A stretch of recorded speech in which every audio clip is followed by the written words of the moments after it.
Hey, trader friends! Welcome to Trade Live with IG. It is Wednesday, the 25th of June, and I am joined by Luke Moore. It is indeed. Fresh back from a stag do. Fresh back from a trip. Yeah, I was in Palma over the weekend. Shout out to my best buddy, Will. We looked after him, let's just say that. Did you do anything naughty to him, like, shaved eyebrows or... No, I think I would have been absolutely killed if we did that. What we did, he's on a roof on a mattress. No, none of that. But he was quite against fancy dress. Okay. So we didn't give him fancy dress, but he used to be a goalkeeper, so he had to wear goalkeeper gloves. Oh. All weekend. All weekend? All weekend. Can you imagine how annoying it is in the heat? Goalkeeper gloves all weekend in 35-degree heat. So we wound him up enough. It wasn't too bad, but we wound him up enough. We gave him a little bit of stick. Good morning, everyone. Andrew McKilvey joining the fray, saying good morning. Halford's PBT ahead of expectations. Other companies making enhancing announcements today are SCL, PPR1 and ITM as well. Thank you so much for that. Jugger. Good morning to you. Guten Morgen. I love a good goose in the morning. What does that mean? Good goose? And Kate Murphy, look at you on time. Oh, wow. Excellent. You're not on the naughty step today, Kate Murphy. She's been on the... What is it? It's Wednesday. Everybody's getting in on time. It's perfect. Know. But given Kate, I believe, comes all the way from New Zealand, I'll let you off because it's really hard. I did date an Australian. I know that's not the same. I know there's this rivalry, extreme rivalry. But I'm talking about time difference, the time zone. Oh yeah, right? We're going to bed. They're waking up. We're waking up. They're going to bed. Right? Tough one, Kate. Well done, you. Yep. I did a stint in Malaysia for a little while, so it was kind of 7 or 8 hours. Yeah. It was enough. It was enough. It was enough. Yeah. Enough. Boise, morning crew. Boise has been extremely good at guessing the stock recently. I've put in the post 3 in a row, so he's won 3 in a row, so all in one. So look out for it. Monkey Man, good morning. Wing It as well, and Funky Gibbon. Everyone's in town. Everyone's in town. Primate zoo. Everybody's in town. Should we take a look at what's coming up? Yeah, let's take a look at what's coming up. Take us through it, Luke. Have a little look. So it's going to be myself and Angeline through till just about 8:30. We're going to run through your opening bell, overnight action, and a bit of fast markets. Then we've got Axel coming in, the new piece of charting crypto. So that's going to be online from 8:35. Then you're going to be here at 9 a.m. Anyone joining you at 9 a.m. for the opening bell? Clearly the entire zoo, so that's great. The entire zoo. Brilliant. And then we've got a replay of Rich's interview with Michael Sain. And then me and Ronnie, but we'll get a bit of a replay there, Ponder replay. Now, shout out to Luke and Ronnie. You need to watch this, trader friends, because it will change your life. It is so amazing. I've seen it. I've also sat with Luke, and if you want to see the picture of us, Luke accused me of breaking Lord. Yeah, it answered all his questions, but when I put in my multiple, very detailed, trading requirements, it kind of died for a bit. It kind of rolled over a little bit, yeah. Our Claude's pretty robust. Yeah. But I think he struggled a little bit when he got Angelined.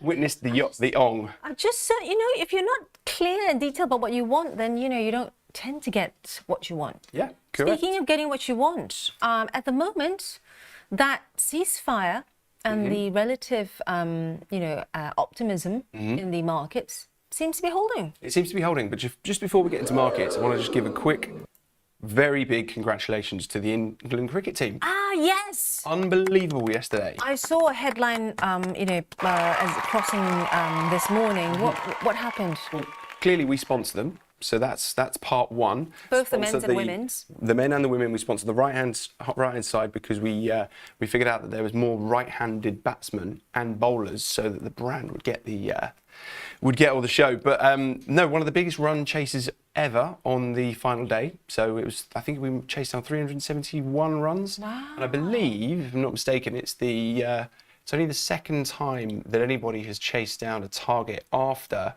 they've conceded 5 centuries. And the first time we've done it against India. So congratulations to the England men's team. It was fantastic to see. And that's 1-0 in a series. So let's see how we go for the rest of it. Wow. But what has happened overnight? let's talk about overnight action. Let's talk about overnight action. Let's go to that right now.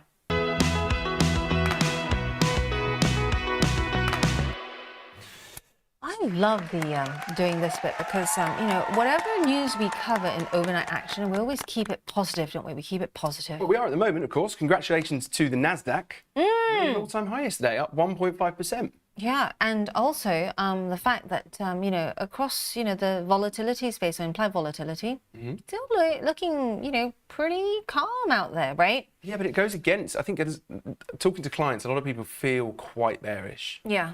But I tell you what was interesting. So obviously I was away from kind of all the action.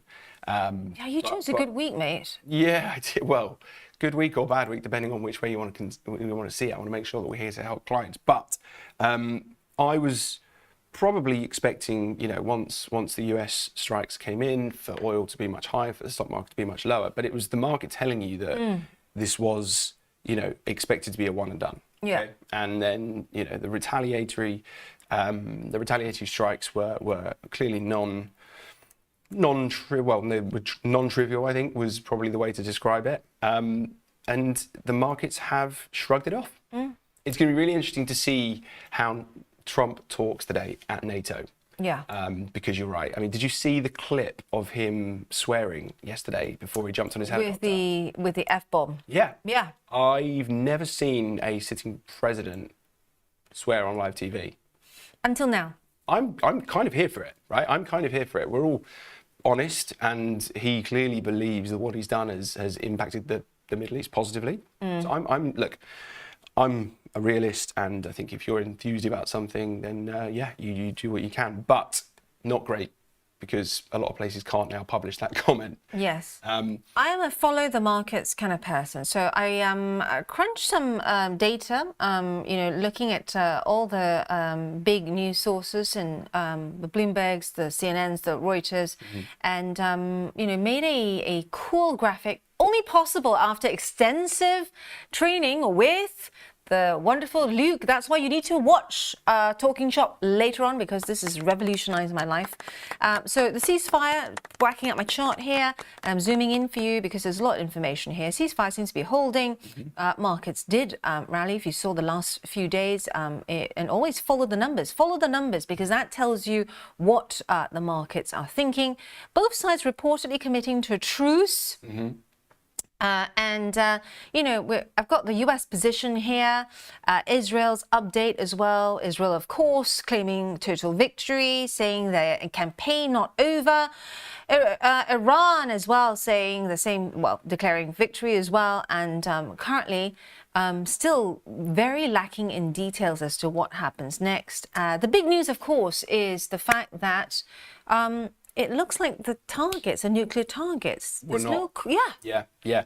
And that's the piece that I think is worth speaking about. If you can jump my screen. Let's go to Luke's screen. This is an article. So I was working on the US market shift yesterday, and we initially saw a headline come out of CNN saying that there has been a classified report that suggests that actually the targets that they were trying to hit, they were hit, but actually haven't done anywhere near as much damage as Trump has, been led to believe. And so that then came out. It was also reported by the New York Times.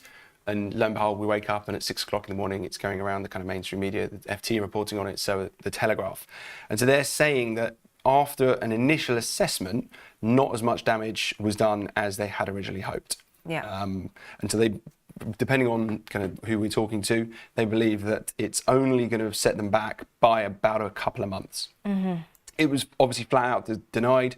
And Caroline Leavitt, so the White House press secretary, I think there's this comment on here. She basically just said it was clearly leaked by a low-level loser who's got something against Trump, which of course, when you rule through fear and kind of tweets and everything that Trump does, you're going to get people like this that are trying to leak things. So it'll be interesting to see how that shakes out. We know that we haven't had a huge amount of detail yet about exactly how these things were hit and what is left remaining. I think we're not going to get that immediately. No. This is the first first sign that perhaps things aren't quite as rosy as we expect. So we are risk on in the market, clearly. I mean, I'm looking across the IG platform and pretty much everything's blue this morning. It's actually not very often that every single market on our popular markets watch list is currently blue, apart from Tesla. But that is where we are today.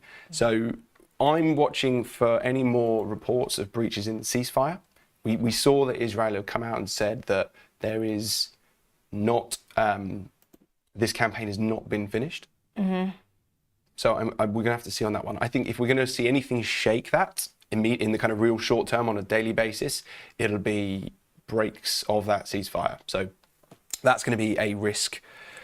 That's going to be a risk to keep an eye on today. Yeah. And of course, that briefing as well. Interestingly enough, I'm going to show you oil here because it is up today after easing off, right? So it's up 1.3% there as we speak. Still, seeing that consolidation there. So this is the hourly chart here. I'm going to whack the daily there so I can show you what I mean by, it's still, it pales in comparison to the, easing that we've seen, which, really, Matt Alba and I were sat here talking about this the last 2 days, really tells you a lot about, the mood of the markets at the moment. Gold also was, eased off yesterday. Let's take a look at gold today. Seems to be stabilizing. Yeah. I mean, it was heavily sold yesterday and we seem to have found a level. Yeah. So it's all this to us anyway for now, showing that ceasefire optimism still, hanging in there, holding. Yeah, I mean, I think I was chatting to a few people yesterday, and from at least my memory of being in this business for 11 years, conflict like this is short-lived and quickly faded. Yes, as long as it's contained, right? Correct. Yeah, and so the strategy of fading these conflicts seems to be paying off. So that's going to be something to consider. We'll just keep an eye on everything that reacts. But yeah, you're getting lots of different comments that come out. So yes, gold has come down and bounced a little bit. It's found its level. Yes, oil's come down and found a level. Yeah, and also markets, Yeah, but you've got everybody arguing with each other. So Trump is saying one thing, Iran is saying one thing. They said they're going to continue their nuclear program. I think if there is a possibility that it brings Iran back to the table, that's positive. Looking for a diplomatic solution. Yeah. If the ceasefire holds. So yeah, we're going to have to see. We're going to have to see how it goes. Let's move on. Yeah. Can we just get Jugger before we move on? Contrarian view. Ceasefire will not last until next Monday. Who will bet against me? Right. Let's take a little look at. I want to take a little look at tech stocks. Yeah, let's do that. We have to. We have a all-time high on the Nasdaq. The S&P is only about 2% off, I think. And what I wanted to do is I wanted to just take a quick comparison between how the Mag 7 have actually performed, because you're starting to see some clear winners and some clear losers. And the reason why this is interesting, at least the reason why I find it interesting, was yesterday Apple. So Apple, Rich and I covered it a couple of weeks back. It went down, didn't it? Yeah, but Rich and I covered it a couple of weeks back. Their developer conference was disappointing. There was nothing substantial around AI, and clearly they're still very dependent on iPhone revenue. They've just been so weak. So we can use another example for how AI is revolutionizing tools for traders. So this is something I just jotted up this morning. So give me a stock performance of the Mag 7 from the start of the year, and I want a reference point starting at 0% from January 1st.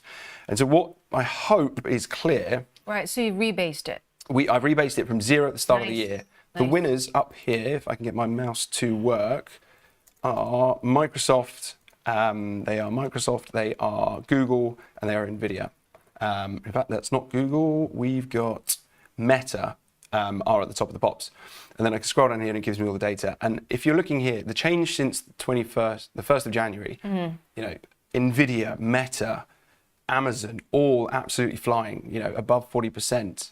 Tesla up 87%, although a lot of that has been given back in the last couple of days. But Apple, 18.4%. Granted, it's a performer, but it is an underperformer. And I think that's really interesting. Yesterday, the market was strong. And I try to think that if you are looking at stocks potentially to fade, you want to fade the ones that are weak in a strong market. And yesterday, it was a strong market. and Apple's very weak. Apple faded. It faded into the close, and Tesla, after hours, broke the daily range and ended up in the post-market down about 3%.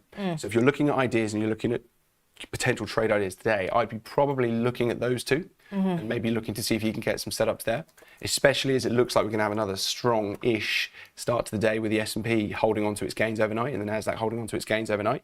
So I would be certainly looking there. But yeah, the market clearly just not rewarding Apple for any lack of AI. Yeah, and we talked about this earlier on too. Like, it almost seems as if they're a bit slow to AI game. And I remember having slight kittens because you were saying that you know, what's happening with Apple right now is that they're finessing stuff that they already have. They're retweaking, you know, all the cash cows, but they're not coming out with revolutionary game changers like in the time of Steve Jobs. Well, you'd argue Tim Apple probably hasn't. Yeah. You know, the Apple Watch was before his time. Yeah.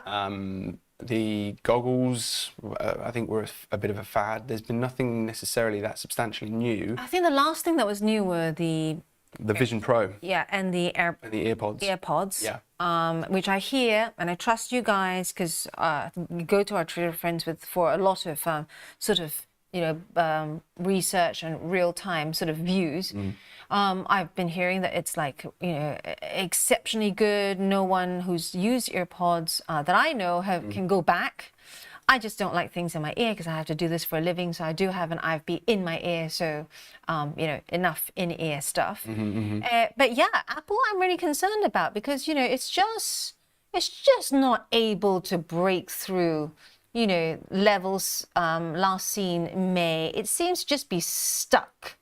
And each time we hit that level, we then come off again and just fail to break through. Yeah. You know, and looking, we always say here, like, is it Beyonce? To the left, always look left of the charts. Oh, I'm glad you like that. You know, it's really in the doldrums and just not able to catch a bit higher. No, it's not. And if you want to just flick over onto my chart, guys, I think there was a really interesting piece that's been put together by Zero Hedge this morning. And so what you're seeing here is at the top, you've got a red and a green line. Now that red line is Goldman Sachs's specific AI basket of stocks. And then the green line is the company that have been defined as companies that are at risk to being disrupted. And what you're clearly seeing here now is a lot of divergence. You know, whilst we've been talking a lot about what AI means, you're now starting to see the winners win and the losers lose. And I think this is fascinating. And down here, you've got the ratio of beneficiaries versus those who are at risk. And you can just see kind of from basically tariff day, companies that are benefiting from AI have absolutely taken off. And so it's, yeah, if you want to take a look into those baskets, Google Goldman Sachs US AI beneficiaries and just take a look at those as a bit of a watch list for you. Nice. Cool. Speaking of watching, have you ever used, yeah, go on. I was going to say, we need to, 2 minutes before the auctions start, we need to start to have a think about the what's happened out in the UK today. Yeah, cool. And also, lots of Andrew McKelvey has said he'd really like more upgrades and downgrades. Okay. So we'll try and get that to you as well. So yeah, let's start with the UK. I've got some updates. Let's get the upgrades and downgrades out there. So Babcock have been raised to £13.70 from £12.80. In fact, let me just give you. Let me bring up the chart because. Yeah, let me just bring this up. Here we are. Here's Babcock. Yep, this is the weekly. Let's get it down to the daily for you. So they've been upgraded, JP Morgan, from £12.80 up to £13.70. Elsewhere, we've seen WPP has been cut to an underweight at Barclays. That's a price target now of £5.50. We've seen Johnson Matthey rated a new hold at Kepler Chevron with no target price given. Pension B, which I believe I showed last year, they've been rated as a new buy with a £2 price target at Peel Hunt. And then OSB have been tipped in the Daily Telegraph saying buy OSB. Interesting. So there's your upgrades and your downgrades. I did see a comment from, I think it was Andrew McKelvey about Filtronic saying, yep, some more good news. I know, The last time I was on here, we were talking about the space industry. Yeah. And there is a really good, I haven't had a chance to read it yet, but there's a good long form opinion piece on the FT today about space. I will just see if I can ping it into the chat. Ping it into the let me chat. just ping that into the Filtronic's an interesting one too, because the other day after we spoke, I was looking for an ETF with Filtronic in, you know, because it's a good one. It's a good one to look at that chart. I mean, this is the weekly view, and let's look at the monthly, right? It's just shot off, just absolutely. And would you say it's taken off? Taken off. Lifted into orbit? Lift off for Filtronic, and even though it's you know, looking overbought there, just continues to march higher, right? Continues to march higher there. Some others, for those of you... just to say what they've said. So they've basically given out their trading update and their full year financial highlights, saying that they've confirmed trading momentum has continued in the second half of this year, resulting in both revenue and adjusted EBITDA being marginally ahead of expectations. So let me just check to see if I've got any opening calls on these guys. I'm on the chart here, and if you look at you know, the daily chart as well, it's all above the 20, 50 and 100-day moving averages. Yep. So very bullish momentum there. Whilst Luke's looking for some of the opening calls here, just a shout out to Stellantis as well. Stellantis, Jefferies, and whacking up the chart for you. Jefferies upgrade to buy from hold, saying that operations taking a more positive turn there. And also keep an eye on the likes of BASF as well, for those of you that trade the chemical space, because just putting that up there for you, European chemicals, at least for the second quarter earnings season, Jefferies says it's expected fairly similar with generally soft results there. So keep an eye on that. Yep. We've also had out the FTSE 100 Babcock. They've announced their full year results, if you want to fire up Babcock just there. So we know they've been upgraded at JP Morgan, fantastic. But their full year revenue, they're actually being called unchanged by Singers.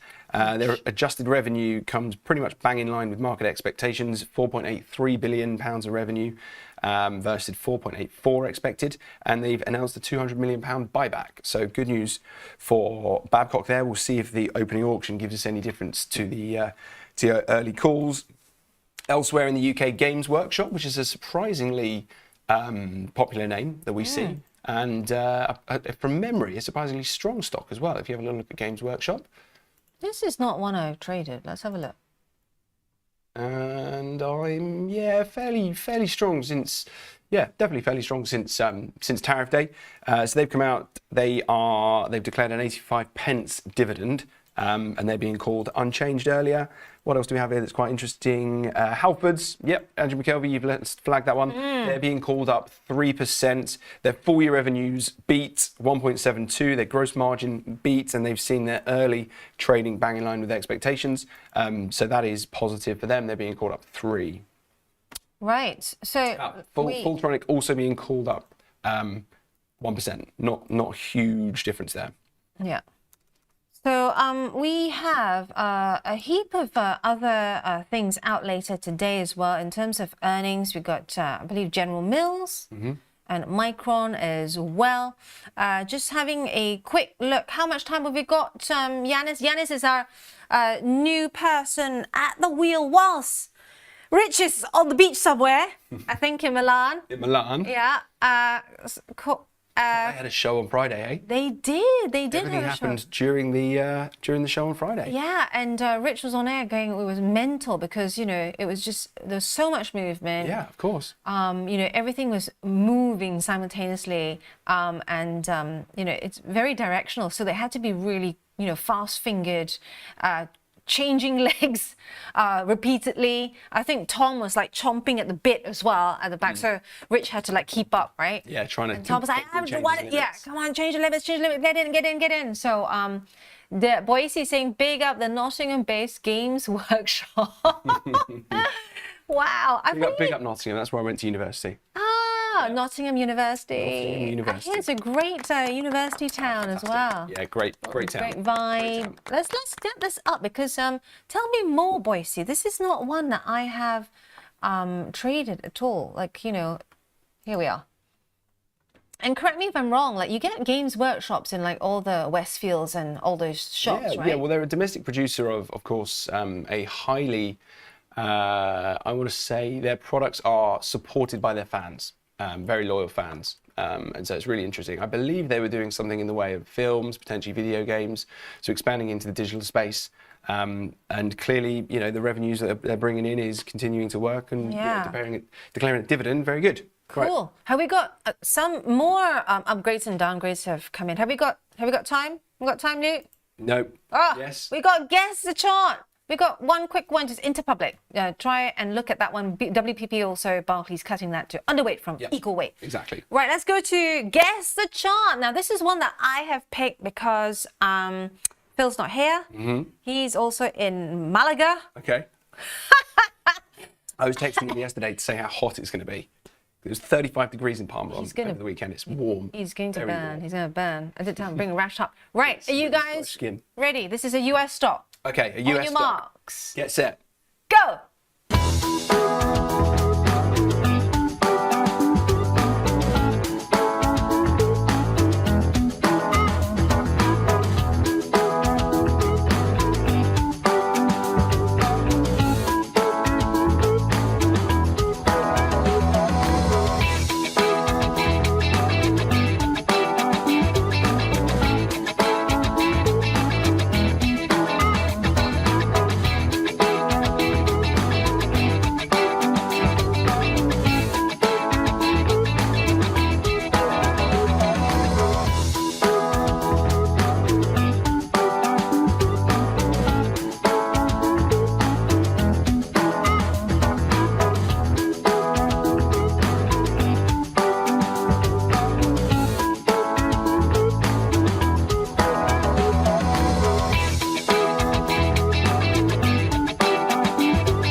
Hey, welcome back to the show. And guess who the winner is of Guess the Stock? You're going to give them a help? Lots of people got, We have a winner. We have a winner, Steve Davis. Congratulations. Well, there you go. We were talking about this earlier. You were surprised by how cheap this. Yeah, I was expecting it to be a higher priced share. $25 to me seems like a low price, but they obviously had their results yesterday. They did, and Shockorama, big demand for cruises. Yeah. Meant that, look at the share price reaction. If you want to look up on the chart, that big move higher there. Have a little look for that, and I need to find get a way ready to with the bell. ring the bell. Carnival this morning as well, seeing JP Morgan raising its price target to 34 from 31 bucks. How far away from the open? 10 seconds till the bell. Right, I haven't got anything to ring the bell, so I'm gonna have to use my silly phone stylus. Yes. Let's get it here. Creative. Go! Woohoo! And we are off to the races. Off to the races in Steve, you're welcome for the clue. That was exactly the clue that Angeline gave me whilst I was sat in his chair. So it wasn't my pure. arm, Steve. You It twisted my arm. wasn't a pure guess. Filtronic out the blocks up 3%, 2.5. 158 traded. Let's take a look across the indices as well, looking like flat to higher. Germany 40 up 1/3% there. FTSE also just a touch higher there. Just taking a look at filtering this out to the gainers as well. Lots of movement there. Let's get it to shake out. Right, here we go. Luke, take us through the winners list. Well, what I can't see on there is Babcock, and at the moment they are, if they're not open, hang on a sec, that might be why they're not open. They're indicating on my screen here is up 6. Babcock, are they out of auction? No, that's it. They're in an extended auction, which is why they're not on the screen just yet. Nice. Up 6.3%. So on results and on that upgrade from JP Morgan. Good for them. We look like we've got a bit of a miners' day. Endeavour, Fresnillo and Anglos up at the top of the pops there. Yeah. So potentially some of that dollar weakness coming through. I hadn't seen any stories specifically referencing miners, but they seem to be at the top of the pops just there in the UK. And if we look at the detractors, if you want to run through from let's go to the losers list there, Pearson.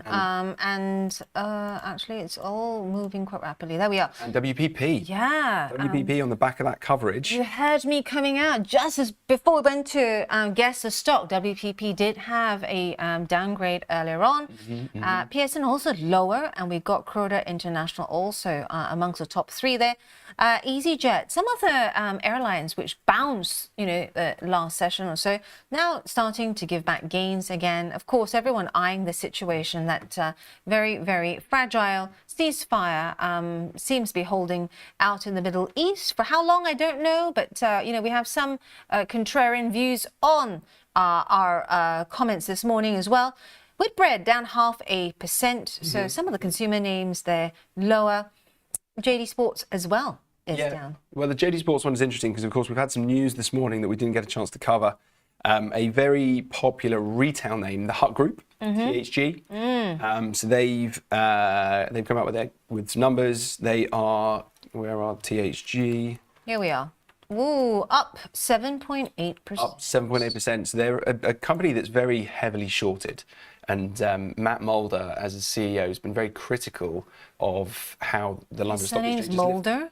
I think it's Matt Moulding. Yeah, I believe that's Moulding true. or Mulder? Mulder. Hang on, let me just check that. He was one of the original leather jackets. Oh, before Jensen Huang. Yes. Well, I think Jensen Huang's been doing it for, Matt Moulding. Moulding, and I seem to remember just seeing him with his leather jacket on.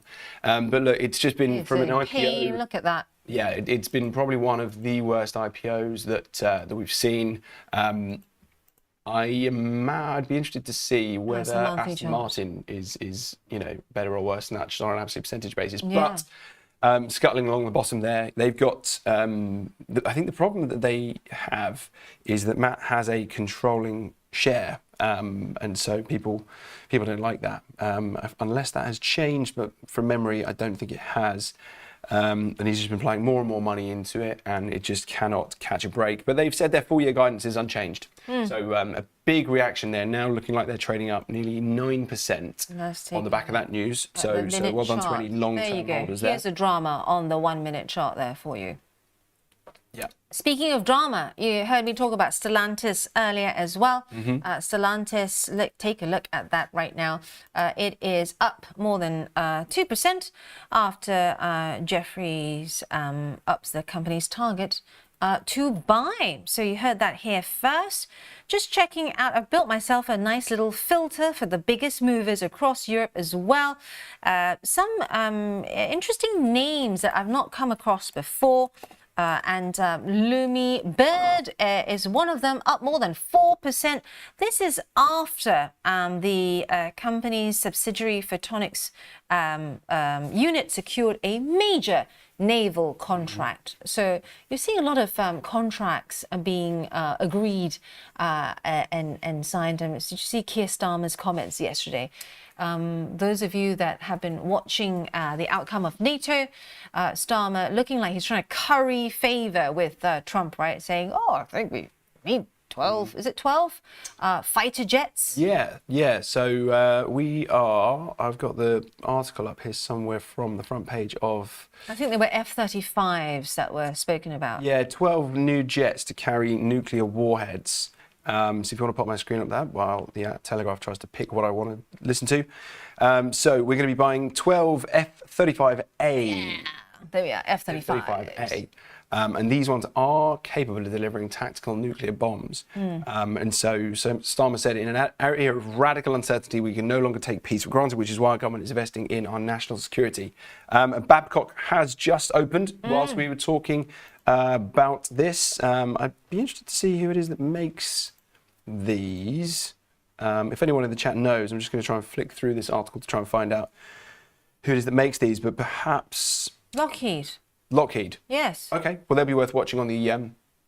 I say it like it's my best friend. Lockheed. Lockheed, of course. But Babcock have opened 7.6% higher. Now, firmly above 11.12, and so their target price that they'd been given was a. Let me just see where that upgrade was. I'll tell you one that I haven't seen that I do want to see. If any of you, I would give my right arm. But it's very difficult. I would like to see a B2, okay? A B2 in the flesh. In the flesh. I want to touch it. I know that I'll probably get shot, getting anywhere close to it, but I would love to see. You're a big kind of machinery. I like big engines, and I cannot lie. Yeah, you're a big petrol head. Surprising about you, really. I have been in a Typhoon. I Yeah. have been in an Apache. And kid you not, they train me how to get in. There's a sliding procedure because it's very, very tight, and surrounded by all these very tall, strapping. Were they stropping? And they weren't stroppy. They were actually quite, they were quite at ease. They said you have to be careful because the machinery in the Apache is really sharp. And lo and behold, I followed everything, but because it was my first time, I still managed to scratch my knee and there was blood because it's really tight. And they all wear wee bags because you can't go. You can't go. Just go in right into a bag. Wow, that's true. Wow. Yeah. It's just crazy. I've been so interested in kind of falling down the little rabbit hole of social media coverage of the B2s. It's just they're a fascinating machine. They are fascinating. That Babcock price target was it was raised to 13.70, now trading 11.20. Yeah. Gavadak is saying that Rolls-Royce is breaking out again. It's probably the stock of the year here in London, now trading 9.20. You gonna want there on the chart? Hold on a sec. Sorry, I was trying to bring something up when you were... Give us Rolls-Royce, please. Rolls-Royce. This is one that has done really well. RSAX, I think you have this in your portfolio as well. The question is, when is this strong rally going to end? Lots of people ask me, and what are you looking out for when looking at Rolls-Royce? What stock? What a stock, right? It's made my pain that I felt with Diageo much less on my pension. But a quick tip. I don't know whether you do this. Go on. But I send myself messages, and I quite like the IG system because you can actually send yourself an alert once it gets to a certain price. Yep. And so that's quite handy because you don't want to be looking at... With the message as well? Yeah. Yeah, because often I've done it and forgot why I set it. So I need to then put the message in. You weren't detailed enough, say, you see? This is a level to call a particular client, or this is a level to go and say, this is the person that was looking at allocating to it. Yeah. What's also quite interesting, just while we're on this, you're actually clicking and have the price change selected there. Yeah. But price level is price level is what we were just talking about there. But price change is really interesting because if you want to know what the volatility on a stock is, and you want to know if it's moving, but you're not particularly fussed about specific levels, you just want to know if, say, the DAX has moved by 1%, it'd be worth looking at either a dip buy or a range breakout. Yeah. If it's, you want to know if the VIX has moved 5% because that's, clearly a market risk event.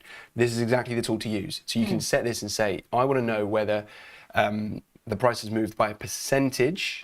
Click back on price change for me. Yeah, the price has moved by a percentage or by a specific number of points in a time period. Yeah. So you can say, actually, if it moves by an amount over the day, then you're going to be only be notified if it does that across a day period on the daily candles. But you can sharpen that up to down as low as 5 minutes. Nice. And that pings straight through to your phone. So yeah, really, really good one. And this is really useful, especially when I find you have a what I call a happy stock, and because it's happy, can you see I'm going out to the daily view, to the weekly view, and then to the monthly view. Can you see that when you look to the left of the chart, from a technician's point of view, this is meteoric, right? There are no seemingly good levels, support resistance to kind of, in the near term to look at the moment. So it's been happy for a long while, which makes me a bit concerned because, stocks don't grow, trees don't grow into the sky. Trees don't grow into the sky. Yeah, have you not heard of that? Unless it's a tall tree. There are no trees that grow in the sky. What are we here, magic faraway tree? No trees grow in the sky. Same like stocks, right? So give yourself sort of like a heads up. I always talk about the heads up display in the car. This is a great free way, people, to give yourself a good heads-up display. You can go to price change, like Luke was saying, or even price level. Sometimes I pick a price level, let's say 1,000, and I go, okay, I'm going to send myself a message and time to check in on this stock to see, right? Yeah, of course, it's so useful. Apple, another one that is a good one that a lot of people ask me about. And, Apple, it's hard to see...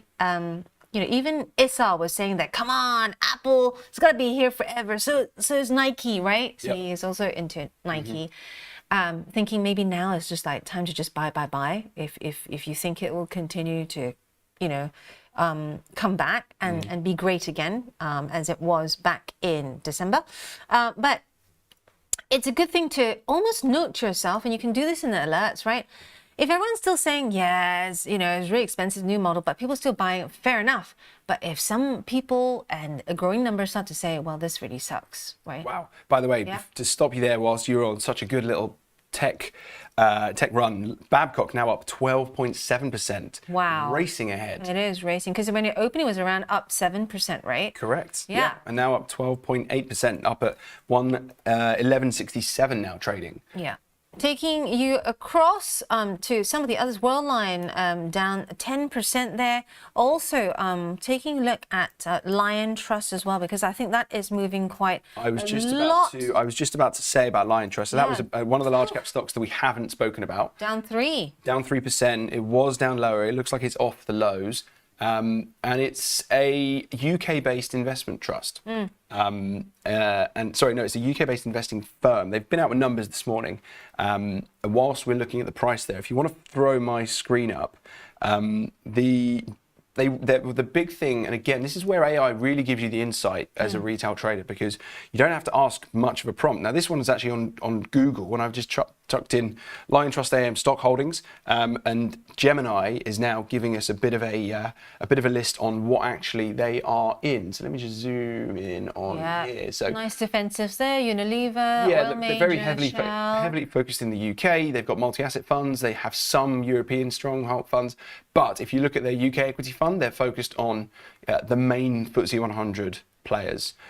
So their numbers this morning, their gross profit came out 157.7 million. They've maintained their dividend. They've said they're confident on their outlook, but their earnings per share this year is much lower than last year.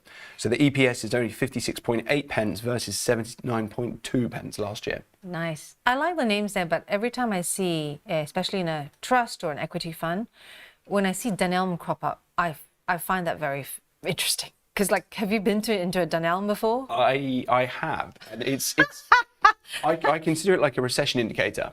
Ah, interesting. Shopping in a say an M&S for your home stuff, and then shopping in a Dunelm for your home stuff is your recession indicator, I think.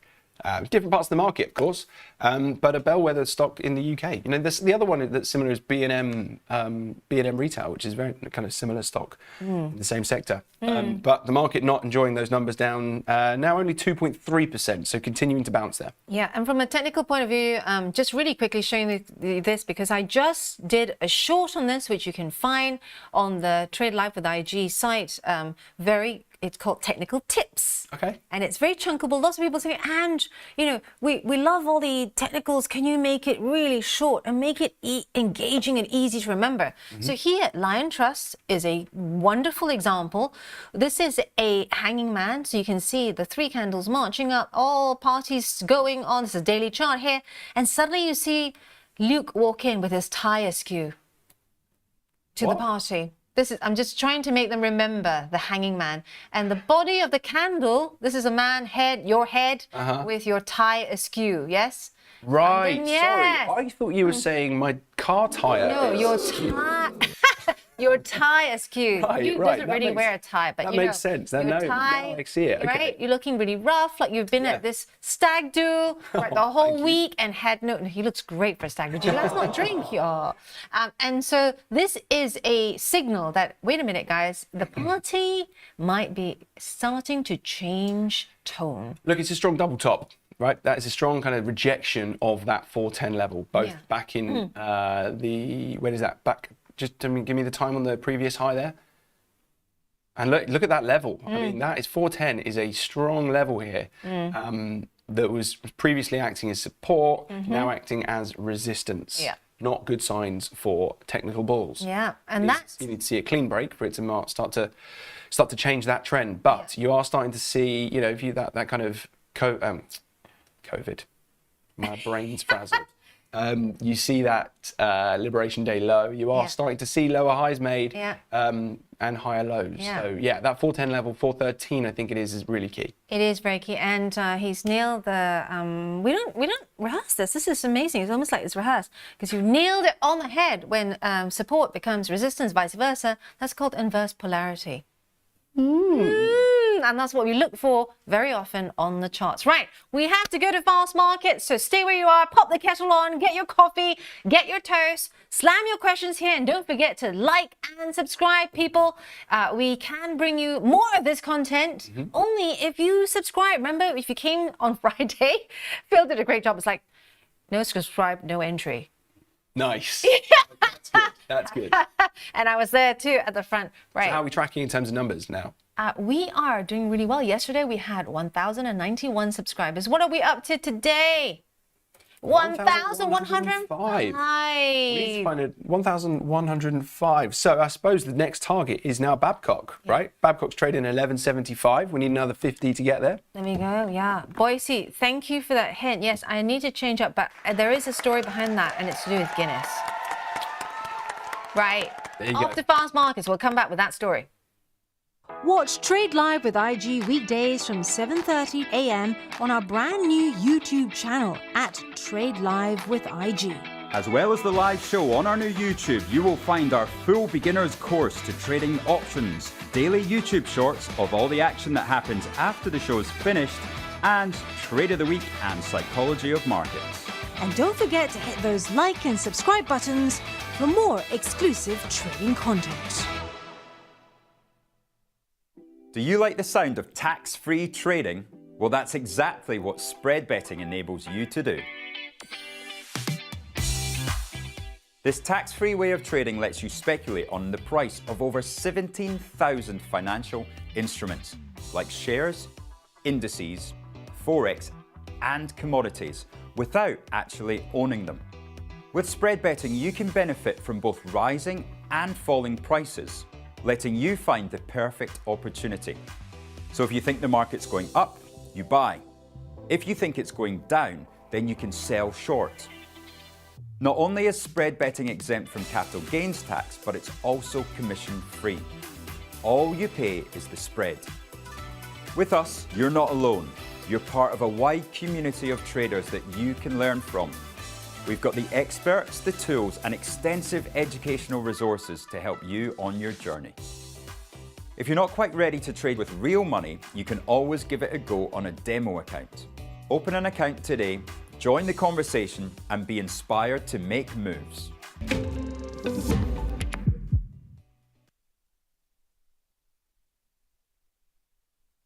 This is a huge moment for IG and a major milestone in the UK's crypto journey, with retail investors now able to buy, sell and hold 35 crypto assets with a grown-up business.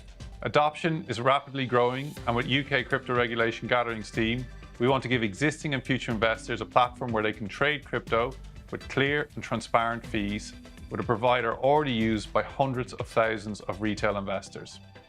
With the addition of crypto, our customers will enjoy a more streamlined investing experience, with IG now providing a one-stop shop for a wide range of assets. We're really excited to bring this crypto offer to the market.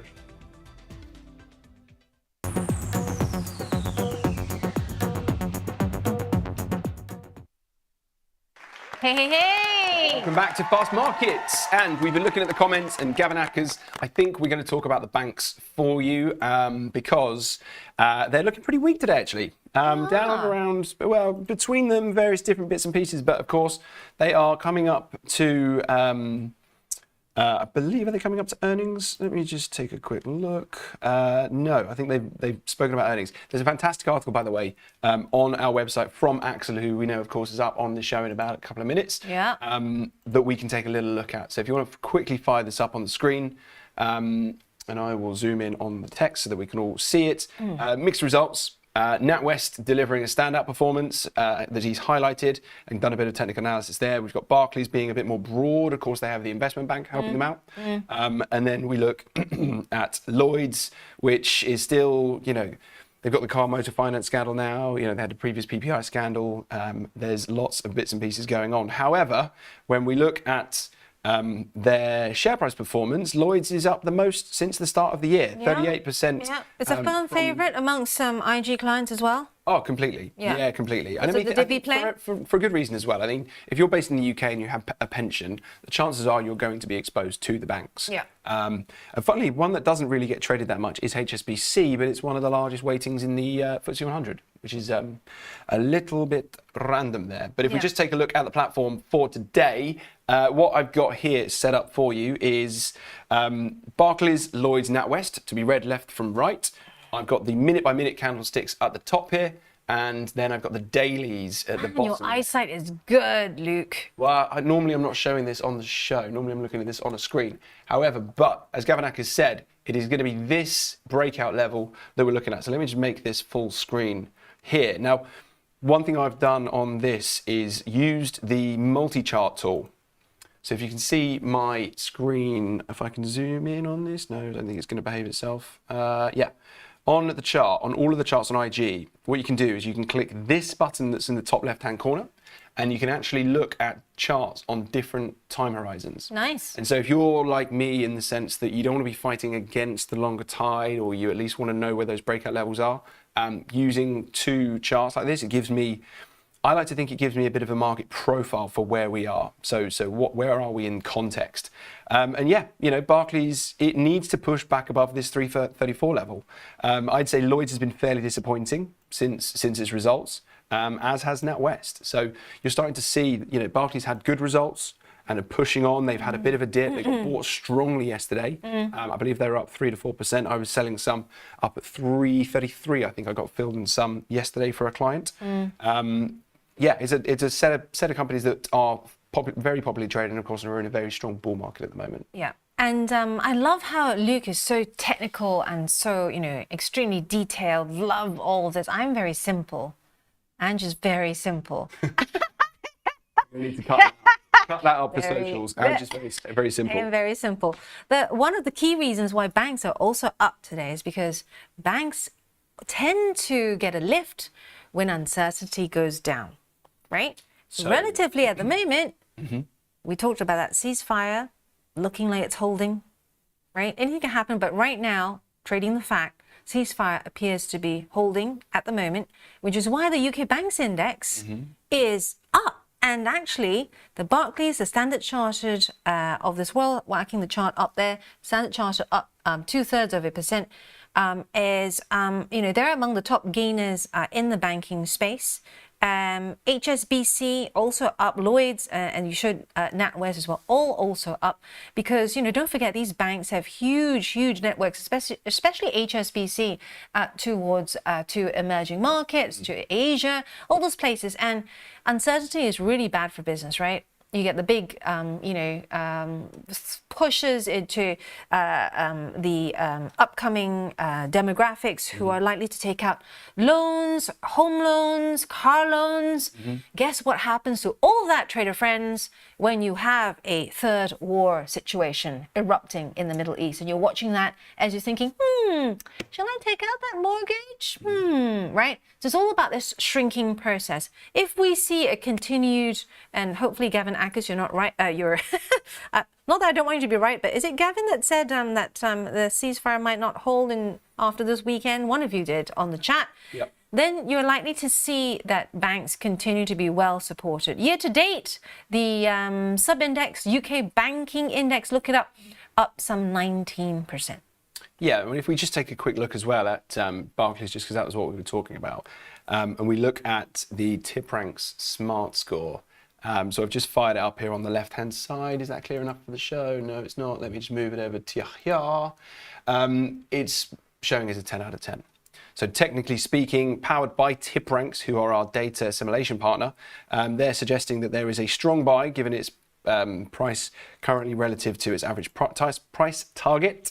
Its fundamentals, they are growing their assets. The technicals look positive. There is momentum behind the stock, and they've got a decent return on equity. So Barclays looking fairly strong. And just for completeness, let me just show you where this is for the others.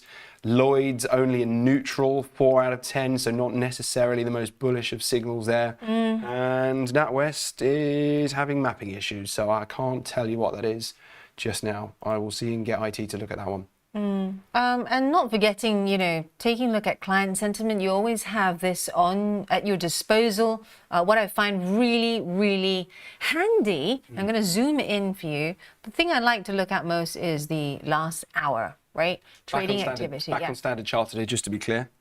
We are back on Standard Chartered, and for those of you that use this, I like, especially on a day when there's been, something happens at the weekend or overnight, geopolitical moves, and you want to know this to quantify this. This is the IG client universe, right? Not external, but I like looking at the last hour, right? So what's happened in the last hour? Technically, the last 27 minutes. Let's be honest. Yeah, or in Trump's case, the last 5 minutes. Yeah, we haven't got an hour's worth of data, there for you. No. And no signals coming through on stock. Yeah, right. Have we got any more in the chat for us? Yeah, well, Diageo, let's go to the chat right now, because we had Boise saying, I don't drink. The number of young people drinking is way down. Boise, how young are you? Are you old, coming from Nottingham and 18 years old?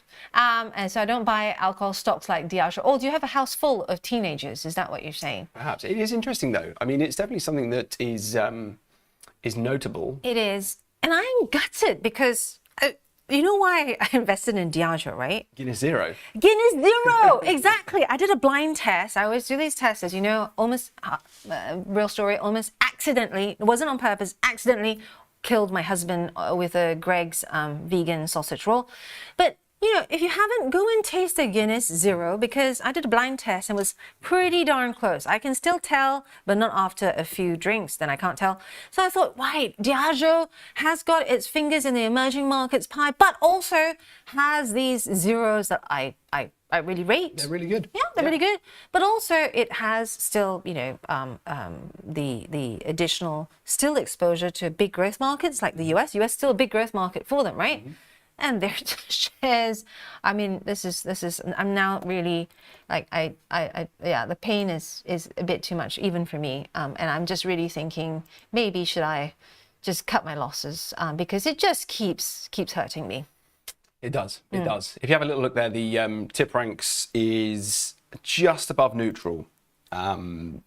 Just above neutral at 7. If you click into view more, it's very much on the positive side, the target price average is 24.80 across the street, now trading 18.50. So the market really is expecting a strong return here. There's been some insider trading, which is always positive, I think. There's been £112,000 worth of stock bought by insiders, and that's typically C-suite in the last 3 months, which I personally like when I'm looking at long stories. But of course, look, you can't ignore the technicals, and it is scuttling along the bottom. It is scuttling on the technicals. You would want to see a move higher, I think, before you buy these. Yeah. I don't like catching falling knives. No. Well, I can't because I've got a 30-day hold whenever I trade on a stock in the UK, just because of my job. But I don't like trying to catch the bottom on these things. I would rather give up 5% to try and catch it once it starts to break off of this low base. Just because you know where to put your stop loss at that point. The moment when it keeps making new lows, you don't know where to put your stop loss, and I don't like not knowing where my risk is. Yeah.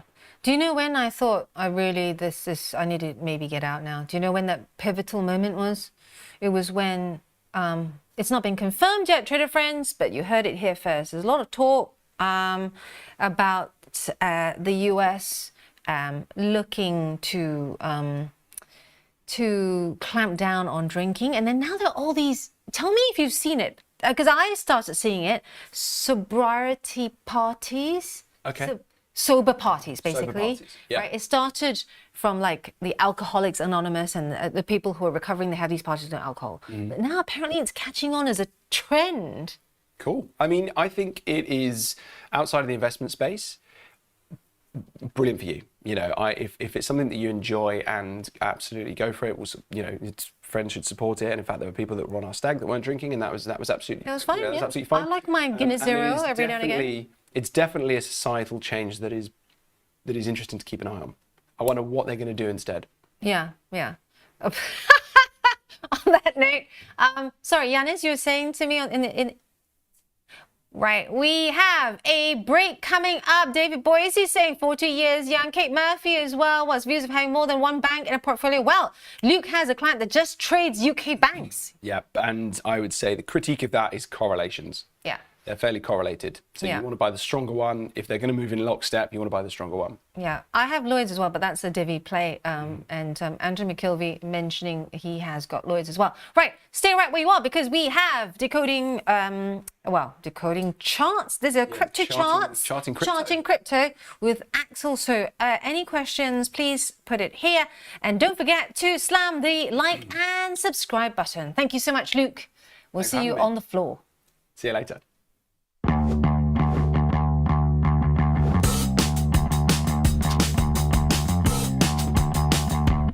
Bring me the next shiny new thing.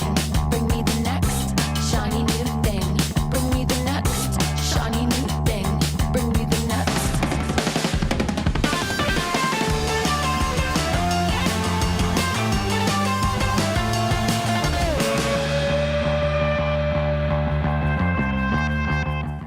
This is a huge moment for IG and a major milestone in the UK's crypto journey, with retail investors now able to buy, sell and hold 35 crypto assets with a grown-up business. Adoption is rapidly growing, and with UK crypto regulation gathering steam, we want to give existing and future investors a platform where they can trade crypto with clear and transparent fees, with a provider already used by hundreds of thousands of retail investors.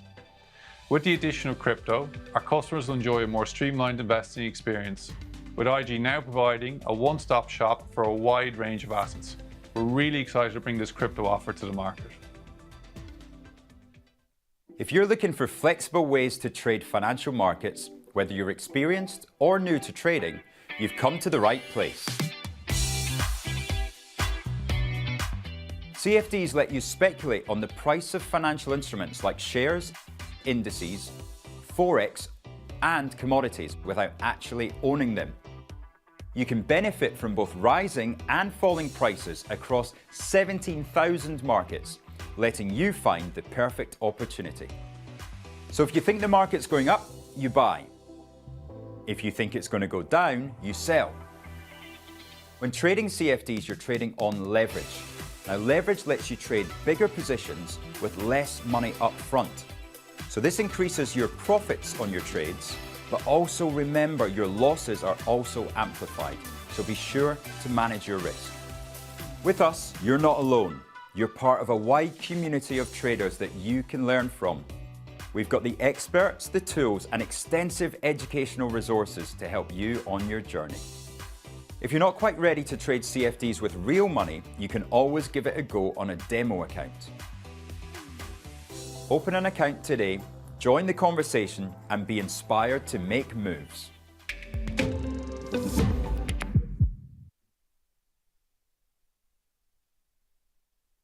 Watch Trade Live with IG weekdays from 7:30 a.m. on our brand new YouTube channel at Trade Live with IG. As well as the live show on our new YouTube, you will find our full beginner's course to trading options, daily YouTube shorts of all the action that happens after the show's finished, and Trade of the Week and Psychology of Markets. And don't forget to hit those like and subscribe buttons for more exclusive trading content.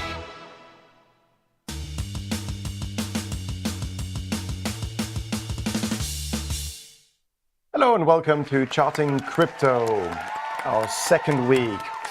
So last week, if you remember, we talked about Bitcoin and how to analyze Bitcoin from a technical perspective. And let's just continue where we left off last week. So let's look at a daily chart, a candlestick chart of Bitcoin in US dollars. And what we can see here is basically very interesting because, let me just get rid of my, yeah, no, that's fine. Last week where we were trading around here, right in the middle of this sideways to slightly downward pointing channel, as you can see here. And I'll show you how to draw a channel in a minute. But what is interesting is that not only did we bounce off that channel on Sunday when the Bitcoin price fell with other assets as the US started to bombard Iran's nuclear facilities. And you can see that we've quite nicely risen from that low that we made on Sunday since then. So coming back to the chart, excuse me, got a frog in my throat.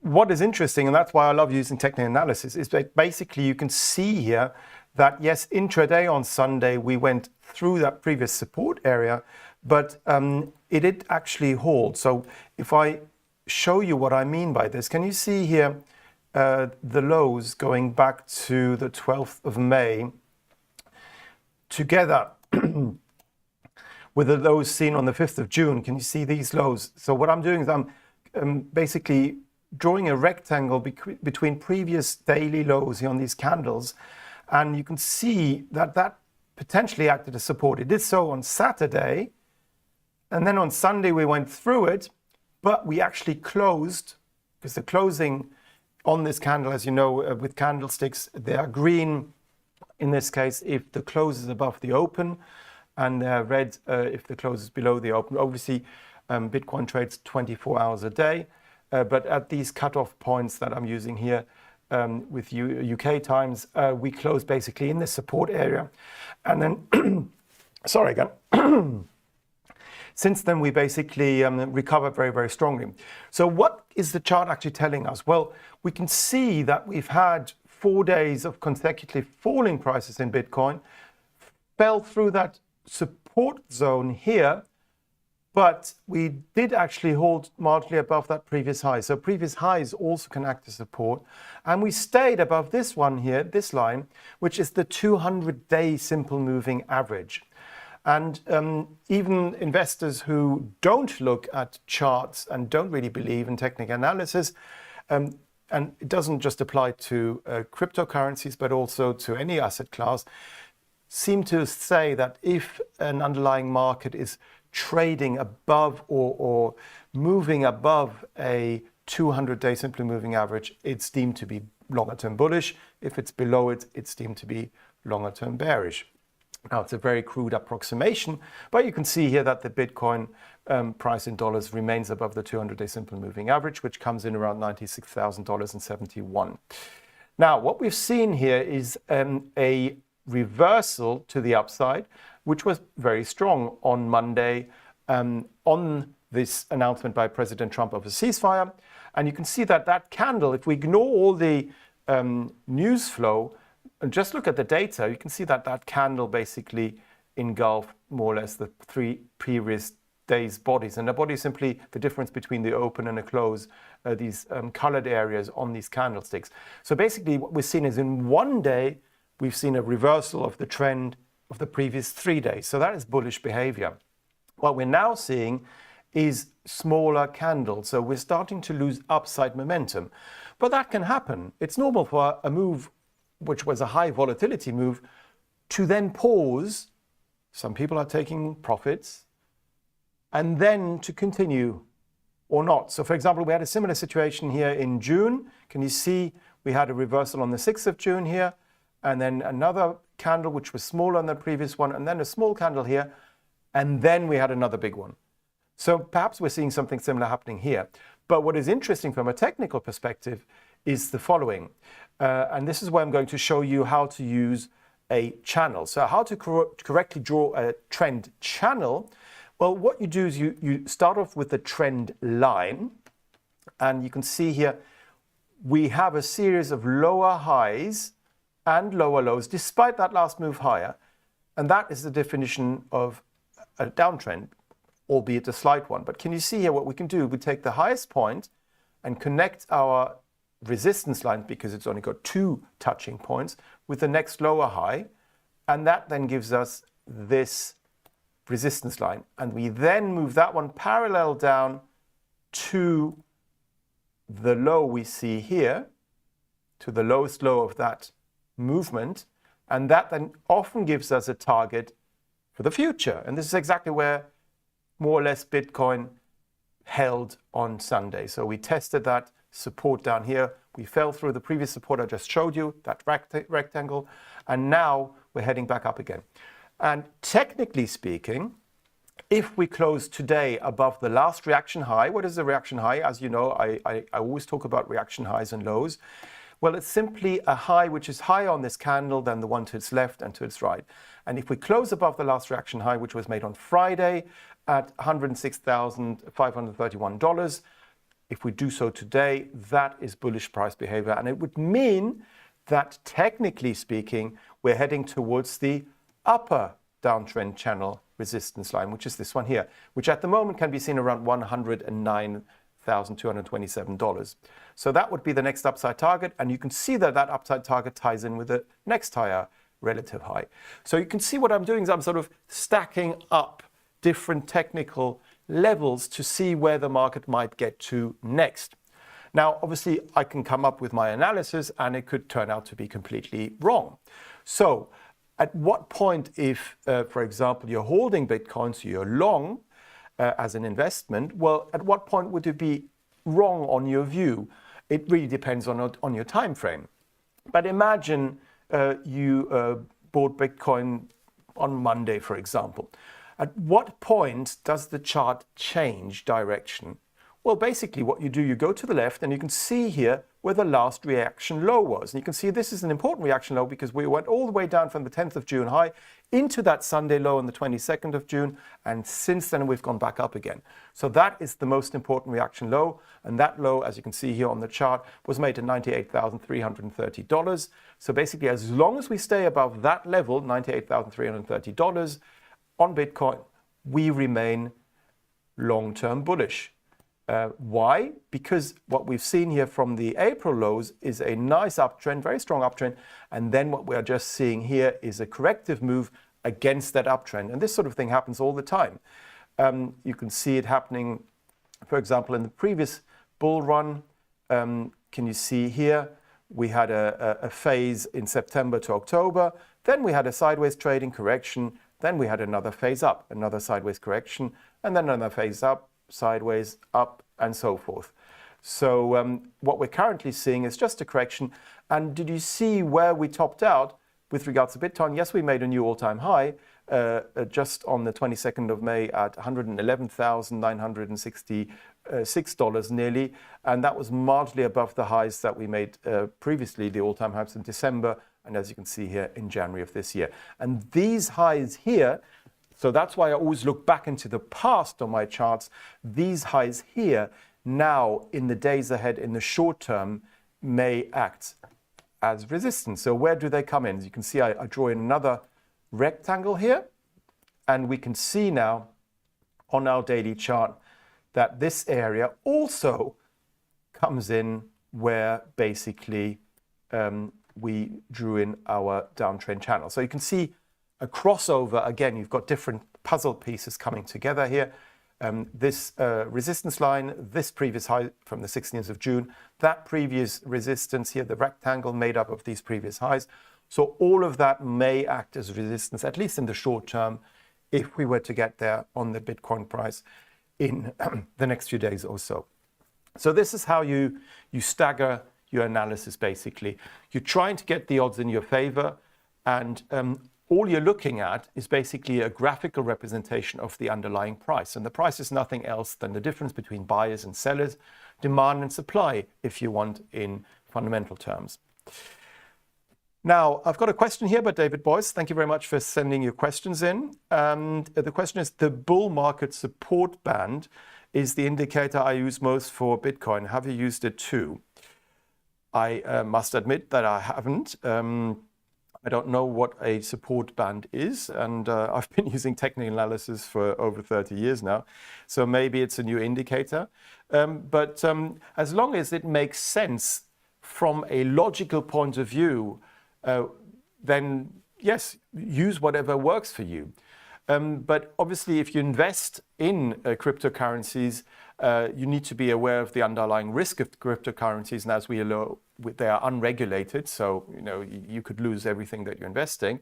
But also, if you look at the technical side of technical analysis, make sure that the indicators that you're using, all the different tools, in this case here, a support band, has been constructed in a way which makes logical sense.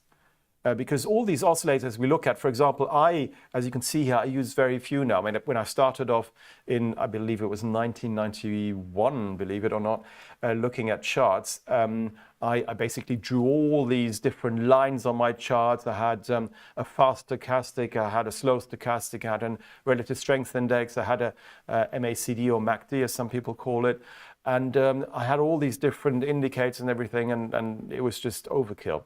Because quite often the oscillators will give you a similar signal, but just in different, at different times. So for example, what I'm doing here at the bottom of the chart is I've drawn in a 9-period RSI. And I say period because on the daily chart, it would be a 9-day relative strength index.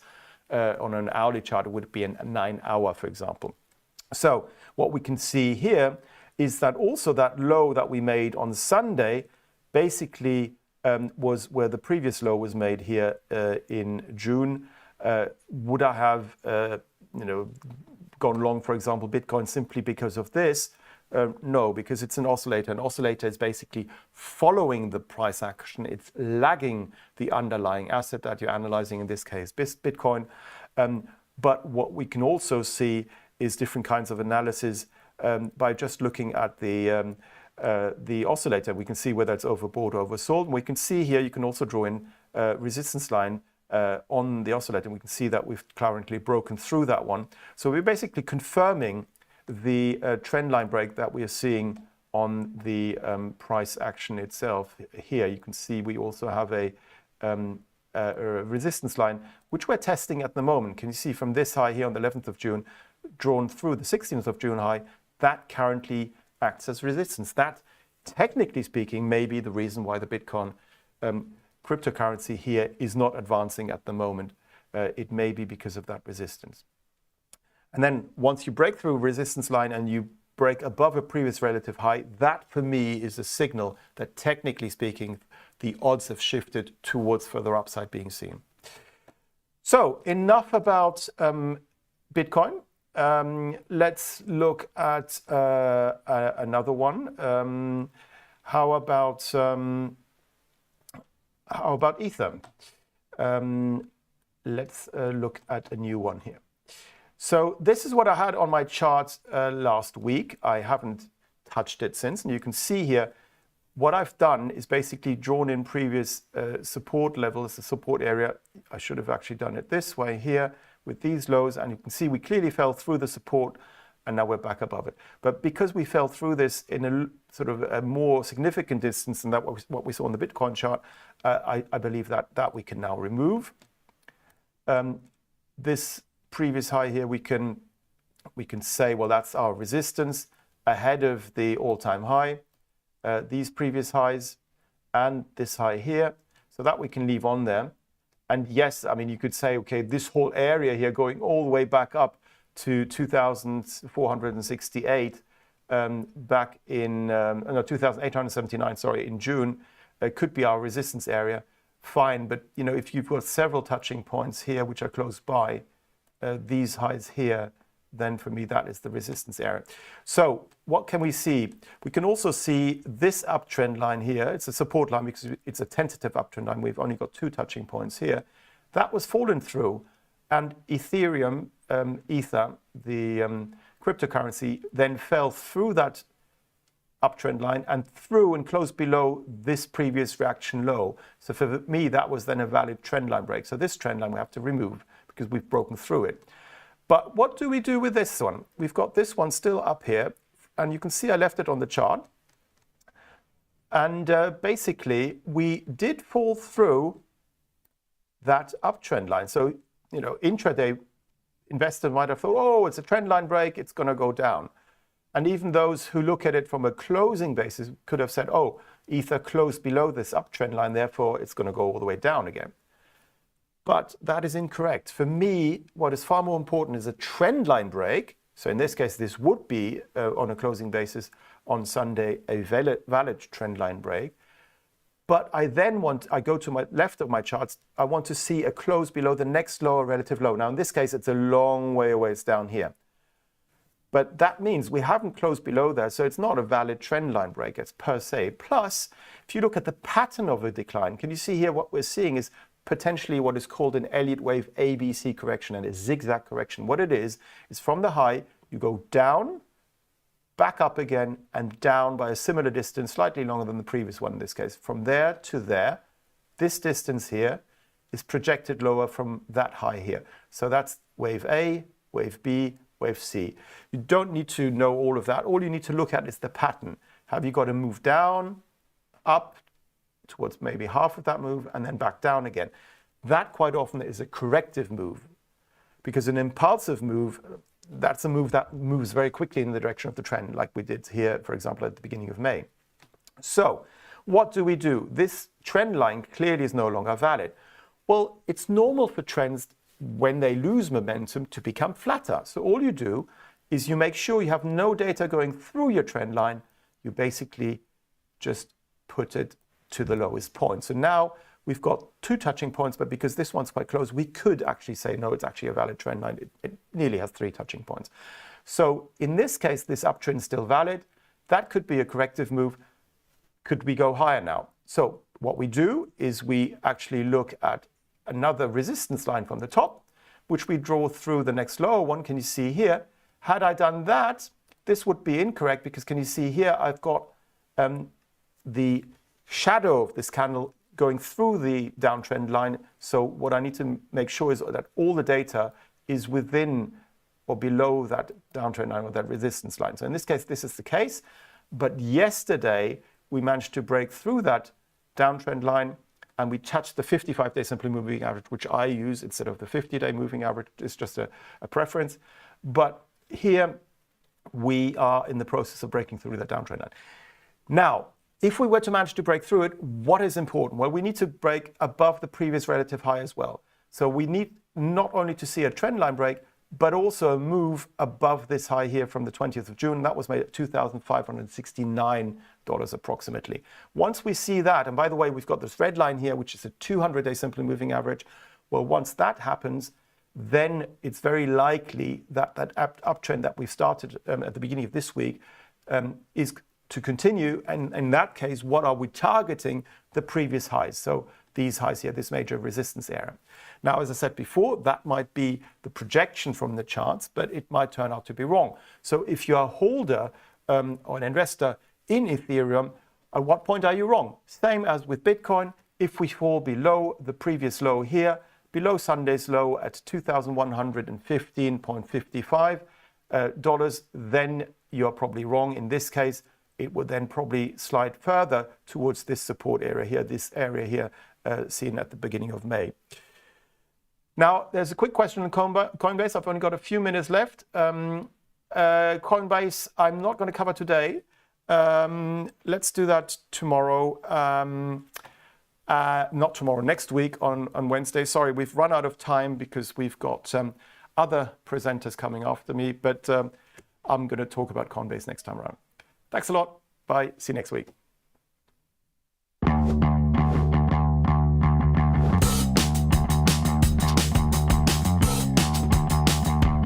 Bring me the next shiny new thing. Bring me the next shiny new thing. Bring me the next shiny new thing. Bring me the next.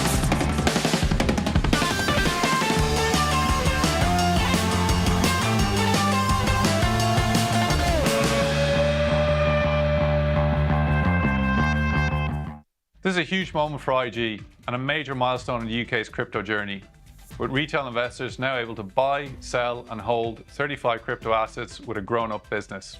Adoption is rapidly growing, and with UK crypto regulation gathering steam, we want to give existing and future investors a platform where they can trade crypto with clear and transparent fees with a provider already used by hundreds of thousands of retail investors. With the addition of crypto, our customers will enjoy a more streamlined investing experience, with IG now providing a one-stop shop for a wide range of assets. We're really excited to bring this crypto offer to the market. If you're looking for flexible ways to trade financial markets, whether you're experienced or new to trading, you've come to the right place. CFDs let you speculate on the price of financial instruments like shares, indices, forex, and commodities without actually owning them. You can benefit from both rising and falling prices across 17,000 markets, letting you find the perfect opportunity. So if you think the market's going up, you buy. If you think it's going to go down, you sell. When trading CFDs, you're trading on leverage. Now, leverage lets you trade bigger positions with less money up front. So this increases your profits on your trades, but also remember your losses are also amplified, so be sure to manage your risk. With us, you're not alone. You're part of a wide community of traders that you can learn from. We've got the experts, the tools, and extensive educational resources to help you on your journey. If you're not quite ready to trade CFDs with real money, you can always give it a go on a demo account. Open an account today, join the conversation, and be inspired to make moves.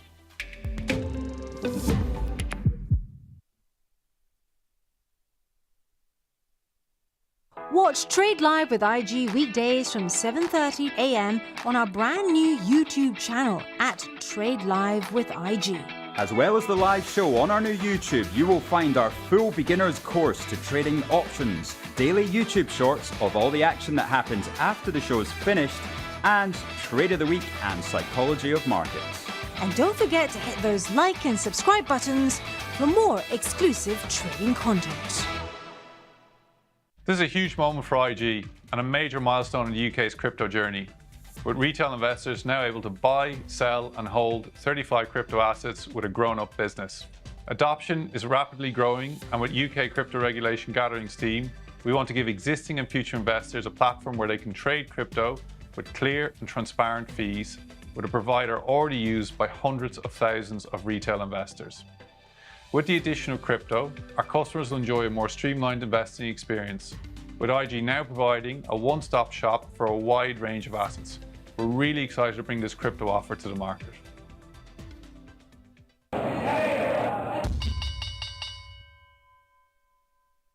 Hey, trader friends, welcome back. We are 2 minutes to the all sessions opening bell, my favorite part of this show, because nowhere else can you get sort of the insight ahead of the opening bell for all sessions. And also we have, of course, the ability on the IG platform to take your position ahead of the US cash open. So just setting this up so that we are sitting pretty here. Andrew McKilvey, call out to Andrew McKilvey there, because glad that you like the early indications section. Takes me some time, a bit tricky with so many people away, but we take great pains, so I do indeed, to try and get all this written in a script. So you can ask Luke, I go over there quite often to try and build these data scrapers so that I can get that easily curated in the morning so that I can give it to people like yourselves. It helps you get early heads up, just like your heads up display in the car. So how much time have we got to go, Yanis? Right, 30 seconds to go. Just taking you across some of the key things that have happened whilst we were chatting. The ceasefire now still looking like it's holding at the moment. We're getting some comments out of Merz from Germany, saying that Russia is threatening the security of the continent, and they'll decide that NATO will get 3.5% and 1.5% additionally. 2, 1, and here we go. Right, that bell that will soon be sponsored, hopefully, by the London Stock Exchange or Greg's or anyone really, anyone you can put forward, because you know, we really would like a much bigger bell. So let's have a look at where we're at for all sessions. It is shaking out there, and we have Ocugen up 4.3% there. Reddit as well, top of the winners list, up 4%. Virgin Galactic, talking about space stocks, and Luke is going to send through that article from the FT a bit later on. That's also Virgin Galactic, also up more than 2%. We also have some of the consumer names that are higher. JD.com is actually up as we speak, and NEO as well is up 1% there. Some of the crypto-related stocks are also higher. Just calling out Micron Technology, the Micron Technology, and also just taking a look lower down, I see Delta Airlines also still adding to gains after that brief rally after we are seeing the ceasefire hold. Taking a look at the losers list as well for you. Has to be said, it's more a risk on day for the markets in general, and also all sessions. But we are seeing on the losers list here Novo Nordisk topping the losers list, down 1.4% there. Not a big surprise, given Novo Nordisk now seeing quite a bit of headwinds in terms of the obesity and skinny pen space. That was always going to happen. You know, first you get these stocks ride the wave of, you know, first comer into that space, and then after their patterns wear off, you get more competition, you know, they're likely to plateau a bit. So we're seeing a normalization in Novo Nordisk stock there.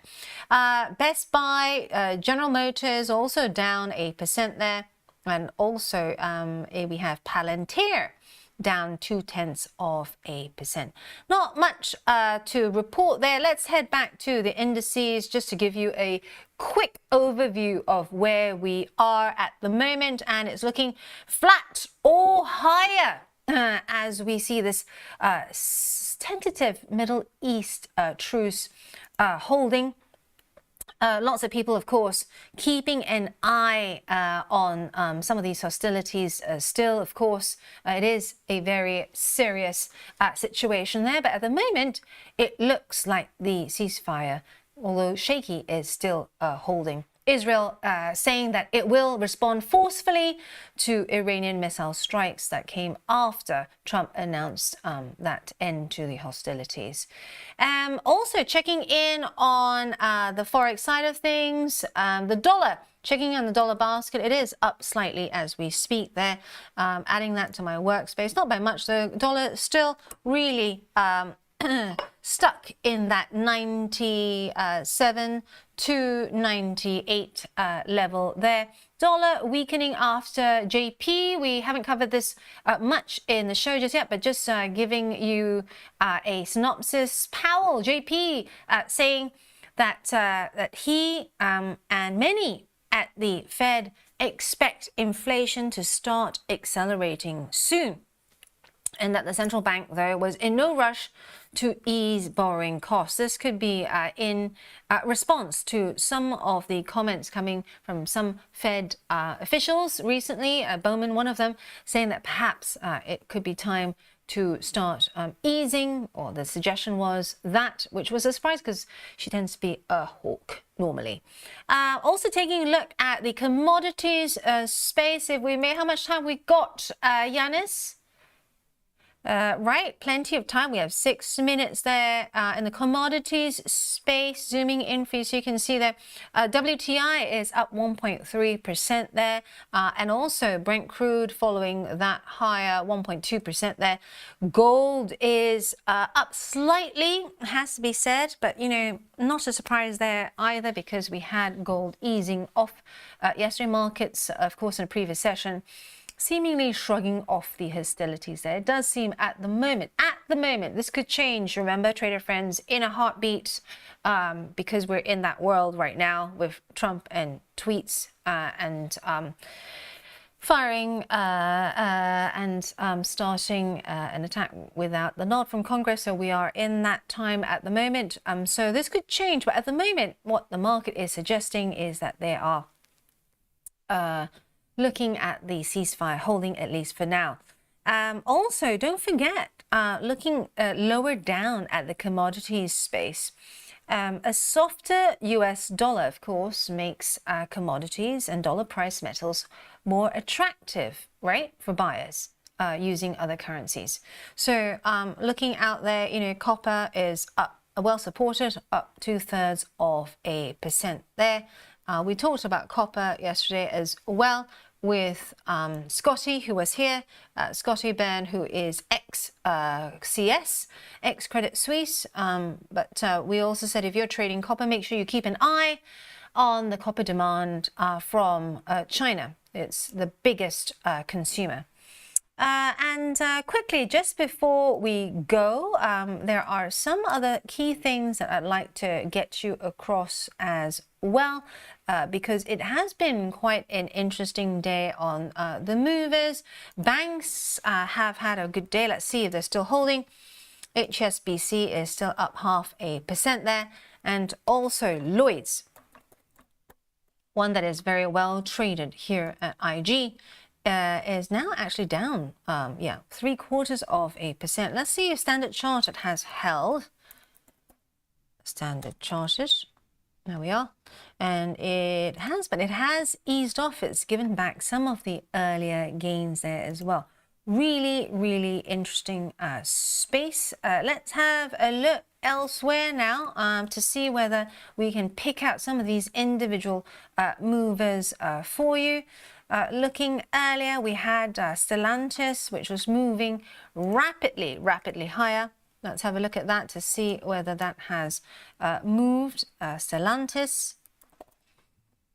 Yep, it's still up. Let's have a look at that. Adding that to my workspace for you trader friends. That is the daily chart. It is up 5%. But looking on the minute side of things, yes, it is still climbing there, as you can see. So Stellantis still looking bullish there. Whilst we're in the auto space, another one that is zooming in early trade is the great Ferrari. Let's have a look at that. Ferrari. Actually on my screen, not showing Ferrari, is not showing up there, but I'm seeing it on a different screen saying that it is up in early trade. Let's have a look at Babcock as well, because we heard Luke talk a great deal about Babcock earlier. Babcock is still up, strongly up 11.7% there. Tell us what we are trading or investing in this morning. Please slam it on the left-hand side here, and we will cover that across the board as well. Let's have a look at the luxury space whilst we're at it. Here we are, luxury. And we've got except for Kering and Swatch as well, the others seem to be having a good time. Burberry's shares, which I haven't got here, but I will add that. Burberry, let's have a look at that. Burberry is up 5.5% there, and this move higher coming after a broker upgraded its target price. Plenty of moves due to upgrades and downgrades today. Also, having a look at all sessions for bigger beers, asking about Tesla. Let's have a look at that. Monkey Man is off to the cricket. Hope you have a good time. Take a picture for us, Monkey Man, because we like to see it. You can still listen in to us en route there. Tesla, all sessions, up just a touch, but you can see that, you know, the move higher was then followed by a move lower, corrective negative 4.4% there. And it seems to be coming back up now. So that is quite something that is a bit of a trend at the moment. We're seeing a lot of volatility with Tesla, but it looks like the creep up, the gentle creep up since the April low seems to be still largely in place, at least from a technical view. Just a few minutes left for me to get through some of the other big movers as well. Halfords is down 1.5% there, and Halfords, this is after reporting underlying pre-tax profit above market estimates, but the investors still not liking that news. So perhaps this is also maybe some profit taking there. As you can see, this is the daily chart there. Taking a look at the 5-minute chart, so you can see the move there. It's now come off quite a bit and gone below the moving averages. And if you look at the daily chart as well, it has in the last few sessions started to come and cross below the 20-day moving average. So bing, red flag. Keep an eye on that one. That is one to watch. Gavin Acker is saying, could you take a look at Micron? I believe you're talking about Micron. Here we are, Micron Technology, adding that to the workspace. Micron, I believe, Gavin Ackers, correct me if I'm wrong, out with numbers, that's right.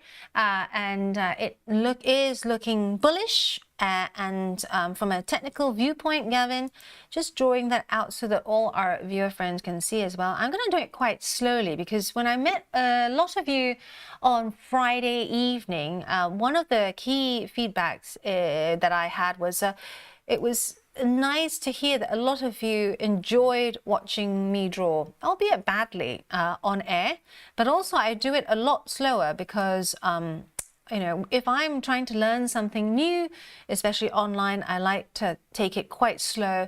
And then, you know, later on, once I get a bit more sort of advanced in it, whether it's to do with, you know, taking another course right now on digital and AI and how to use AI in trading, I tend to stick with courses that kind of handhold, but in a much slower way. Plus, I find that it's easily digestible. You can always fast forward, right? So upward trend here, firmly in play, and also nice volume there. Also, what I like to do is to whack up the RSI. And as you hear Axel and I say very often, you know, it's not necessarily something you trade on. It just gives you a heads up display as to whether, you know, we're looking at overbought territory or oversold. And at the moment you're seeing that yes, it is suggesting it is overbought, but with so many green candles that are in that move higher, it would suggest that there is more bullish momentum. So all this means is the bulls are in charge rather than the bears. And then having a look elsewhere at Micron, I also like having a look at the Ichimoku. You hear me talk a lot about this because it is a nice snapshot. I mean, it gives you a good overview of where this is without you having to draw too much. And even if I got rid of the RSI so you can see a bit clearer. It is above the cloud, which also suggests bullish momentum. If you start seeing it cross below the cloud, that is a almost like a red flag, time to take note and perhaps switch gear. But at the moment it's above the cloud, which suggests bullish momentum. If it's below, then it's bearish. But at the moment for Micron Technology, it is above.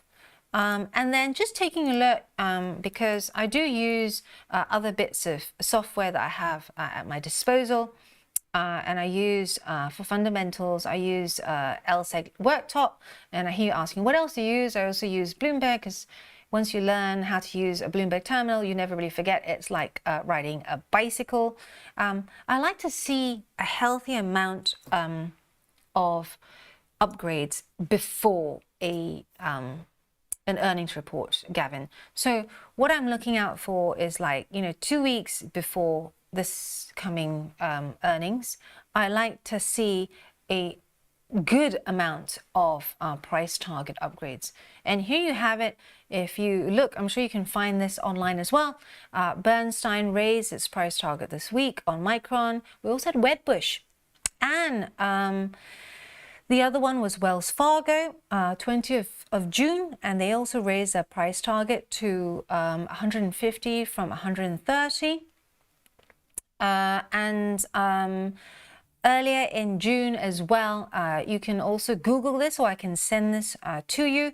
What I liked when I saw it cross the headlines is Trump administration looking to expand its spending in leading edge DRAM manufacturing and R&D. So increased, spending in the space can only be good for the likes of Micron Technology and the rest of the sector, right? So good mood music there. For me, if I had to stake my flag, I'd say that this is showing me bullish momentum, at least for the moment, looking at the charts and the near term upgrades and downgrades picture. Hope that helps a lot. Yes, Micron earnings is tonight. That's right. And we have a few others too, Boise. Let me just get them up for you. So Micron is later tonight, but we also have General Mills and I believe Paychecks, but I don't really cover that one very much. But General Mills also later today.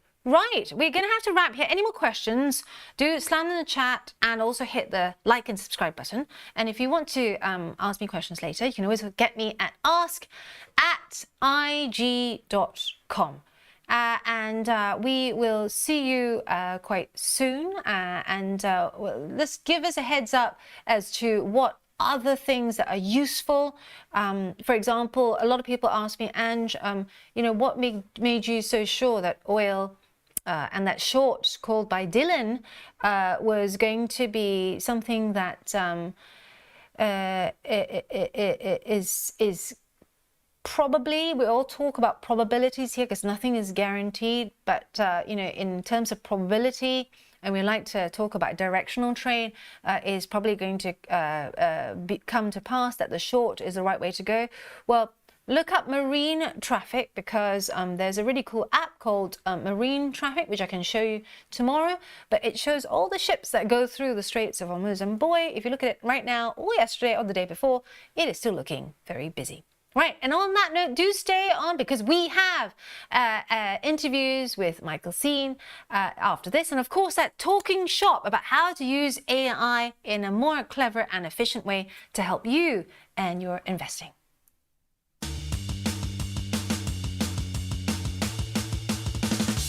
I have Mike Singh in with me this morning, former Managing Director at Goldman Sachs and Head of Execution Sales, but now, well, first of all, welcome. Thank you very much. Tell us. Pleasure to be here. My first day on TV ever, so please be kind to me.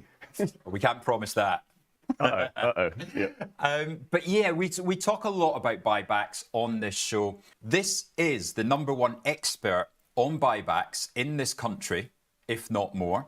I think you're being very generous. I would definitely not say that, but yeah, I'm trying. And you've branched out into your own business, haven't you? Yeah. Which is, we call it an advisory. technically I'm a consultant. In order to be an advisory, I need to be licensed, and I haven't set my business up as a licensed regulatory body just right now, not for any particular reason, but I don't need it currently. So I consult. A consultant, and really diving deep into why, well, one of the things that you're looking at the moment is why this country trades at such a discount, the stock market, the companies, and what can be done about that. In fact, we can put your latest piece of work here. This is a publication about time to tilt the scales, a call to help UK capital markets. Yep.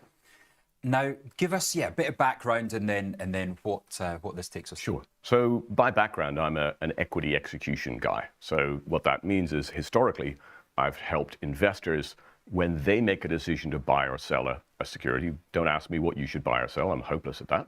But once they've made that decision, how to efficiently transact it. And by efficient, what we're really looking at is how to not spend as much money as you otherwise would. So if you've got £100 and you want to try and buy, whatever it is, Vodafone, I want you to try and help you buy as many shares as possible for that £100, including all of the transaction costs and all those sort of things, and just try and do that efficiently.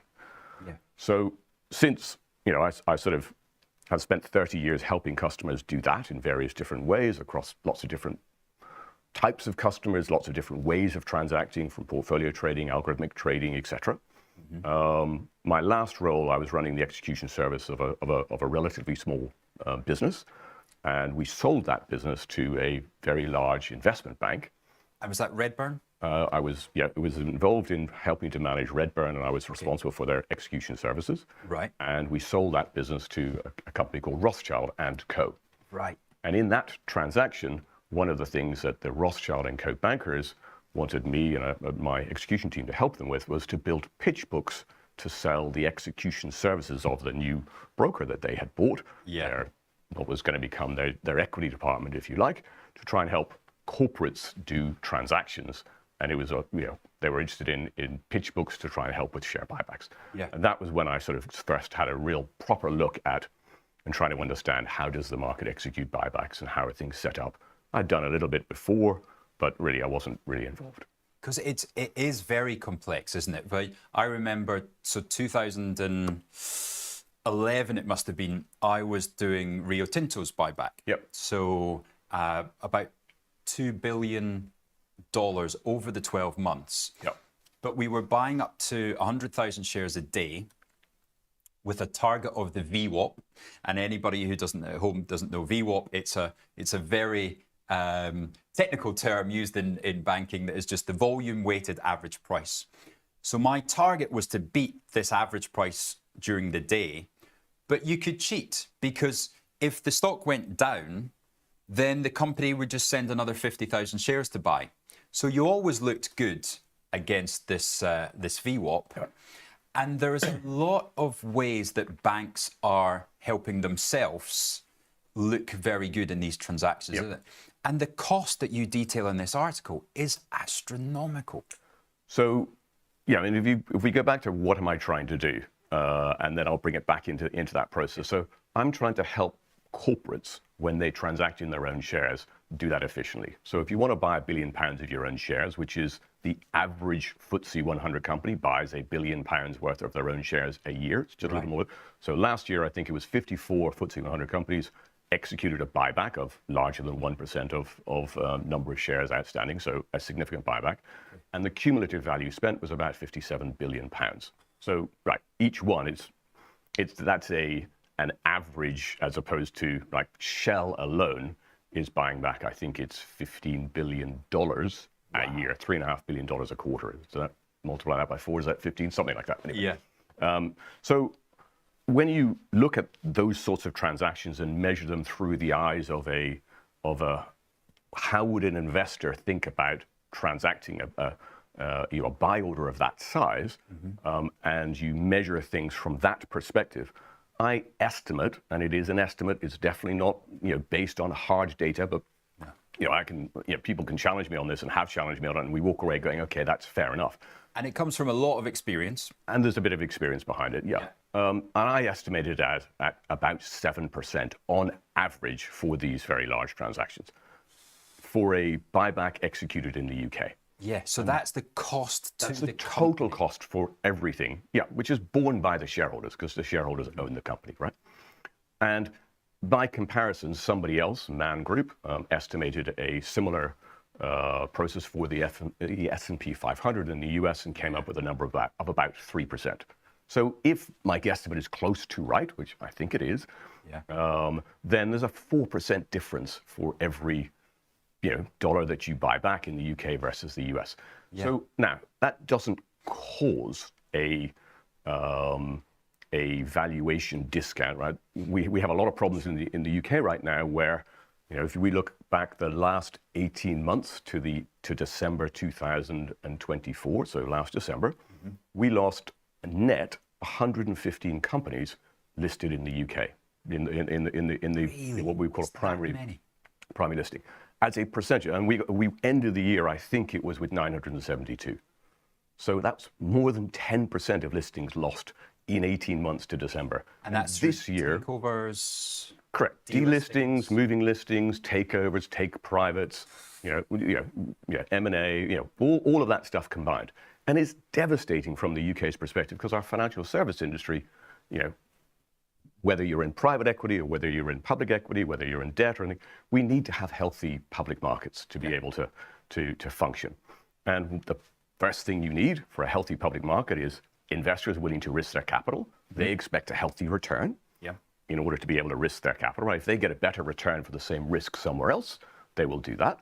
And the second thing you need is companies who are looking for that capital to come and regenerate your public market so that we have more companies coming to market than leaving our market. Otherwise, we shrink to zero. And that has has an awful negative value to our country, right? So it's really important, much that people will like to dislike people in financial services, it is a pretty critical business in our economy in general. That's what my mother always said. She said, you don't listen to these people that say about you being a bad banker. Look at all the tax that the industry pays to the government. It's an astronomical amount. So this is an important part of the economy. We've got a question right there. Why do companies pursue buyback programs in the first place? And your publication does actually go through the reasons for that. So I'm an execution guy. I'm not a capital allocation guy within a company. So don't take it from me, but this is kind of what I've learned, and I'm very early on my learning curve from a corporate finance perspective. But if a company has excess capital, so it can afford to return some of that capital to shareholders, then it has two choices. It can return it via dividends, or it can return it via share buybacks. And there are reasons why share buybacks may be more favorable or dividends may be more favorable.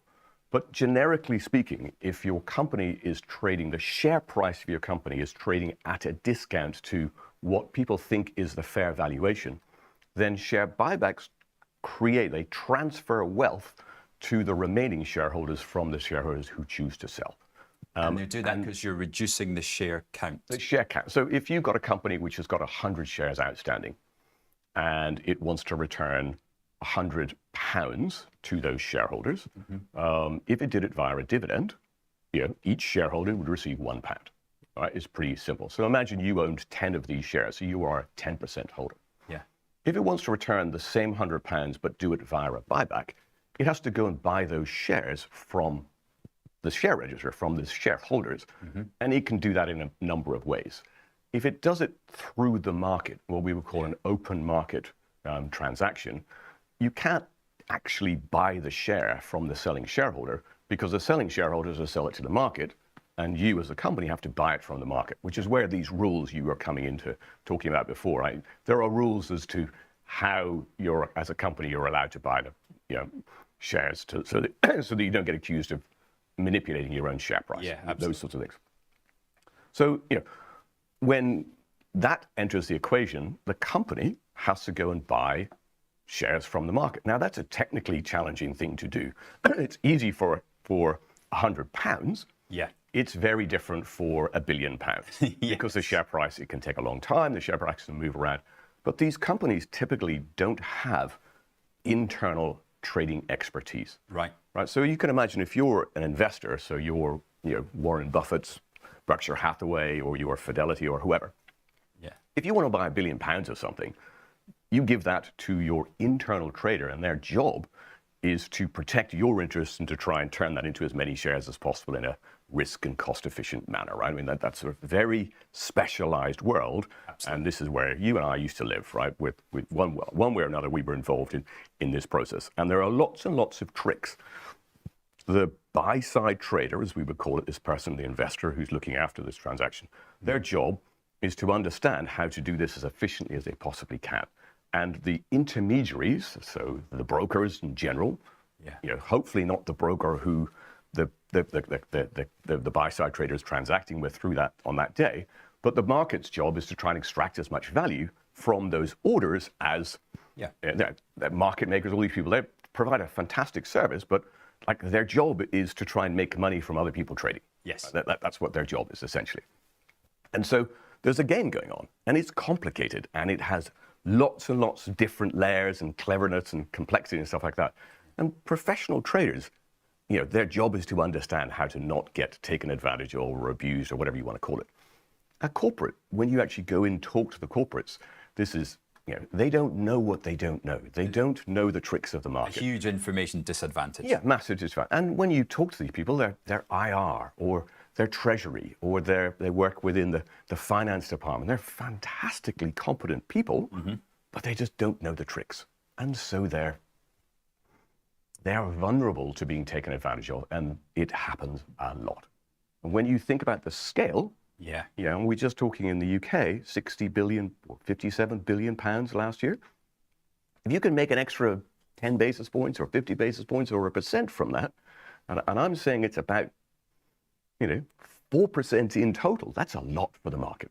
And that's just the 4% compared with the US, and it might be going on there as well. Oh, there's games going on in the US too, for sure. The US is not a perfect model, but I picked it because it's deemed to be a more competitive market. Yeah. So that's and then also I can find the data or somebody else's work. Why is there a 4% gap, Andrew McKelvey's asking, between the UK and the USA, and is it being sorted? Okay, there isn't a 4% gap. This is me estimating a 4% gap, so it's not factually right process. So I think the reasons why, I think the fundamental, most obvious reason why there's a big gap is what we would call information leakage. So these transactions are big.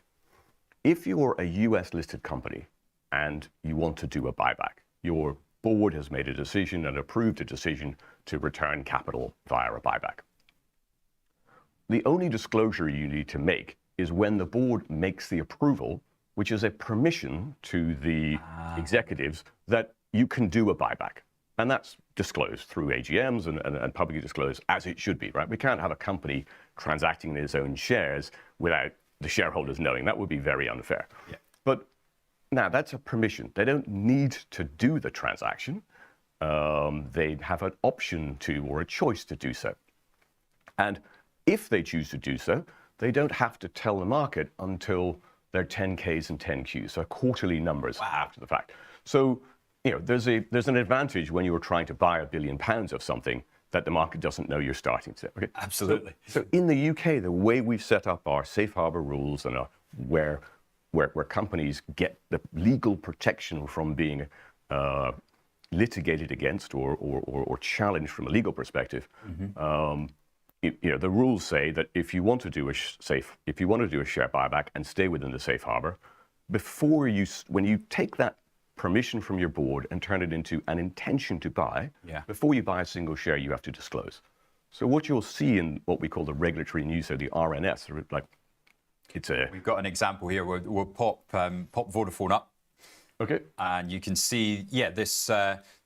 Not only do you get the pre-announcement that it's going to happen, but you also get daily, down to the very share, how many shares they've bought, which means people like me and our other viewers can try and take advantage of it. Correct. Because we know on a half-day bank holiday going into Christmas, they're trying to buy a whole day's worth of shares. Maybe. And the stock goes up 3%. They don't have to, but they can. Well, that is what happened. Yeah. But the point is that before a company has to buy a single share, they have to tell the market, we're going to start buying £1 billion of our own shares, or whatever the number is, today.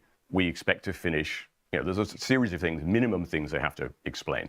And then every day that they do a transaction, they have to update the market on how the transaction is done. And if you look, you'll also find what we would call every single X lot. So every single child order. So, at 8:04 in the morning, right after the market is opened, the company might buy 1,000 shares from the London Stock Exchange, and at 8:05 they might buy 1,200 shares from Aquis, and you have to disclose all of this. So anybody who knows what they're looking at, so you and me, we spend our lives in this stuff, get a very, very good idea of what's going on.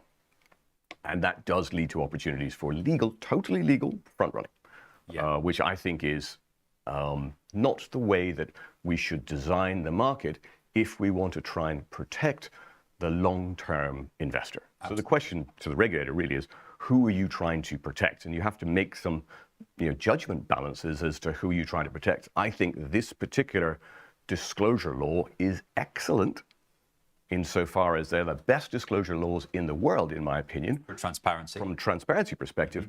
But the cost of having it near live has a tremendous cost on the company and therefore the remaining shareholders within the company. So I would propose that we keep the level of transparency, but we delay the information so that you get it a quarter later or something like that, so that the value of the transparency is there, but the trading value has diminished. Those sorts of things. Now, I'm just proposing it. It's not like I've based this on any fantastic study which will say this is the optimal one, but I'm just saying it will be an awful lot better. And it's the same as what we have in the US, so it's an easy thing to copy. Yeah. And it's just like when we used to get taken out of $50 million of something, then you could keep the print back for a certain number of hours until the next day. Yeah. So it's that on a... It's that, but on a... But the scale of these transactions is just dramatically bigger. The single biggest orders in our market, on the buy side certainly, are share buybacks, without a shadow of a doubt, in aggregate. So in answer to your question, the 4%, I think a lot of the differential between the UK and the US is to do with this disclosure stuff. There's other reasons. There's two other reasons, I think. One is the execution products, but to be frank, they're no better in the US, but it contributes to the total cost. In fact, you could argue that they're worse in the US. I don't know why I'm pointing over here for the US, but where I sit at home, this way is west. And then the other one is the way that we've designed the access. So if you want to try and buy a lot of things from sellers, you need to try and find where are the sellers going to be selling it.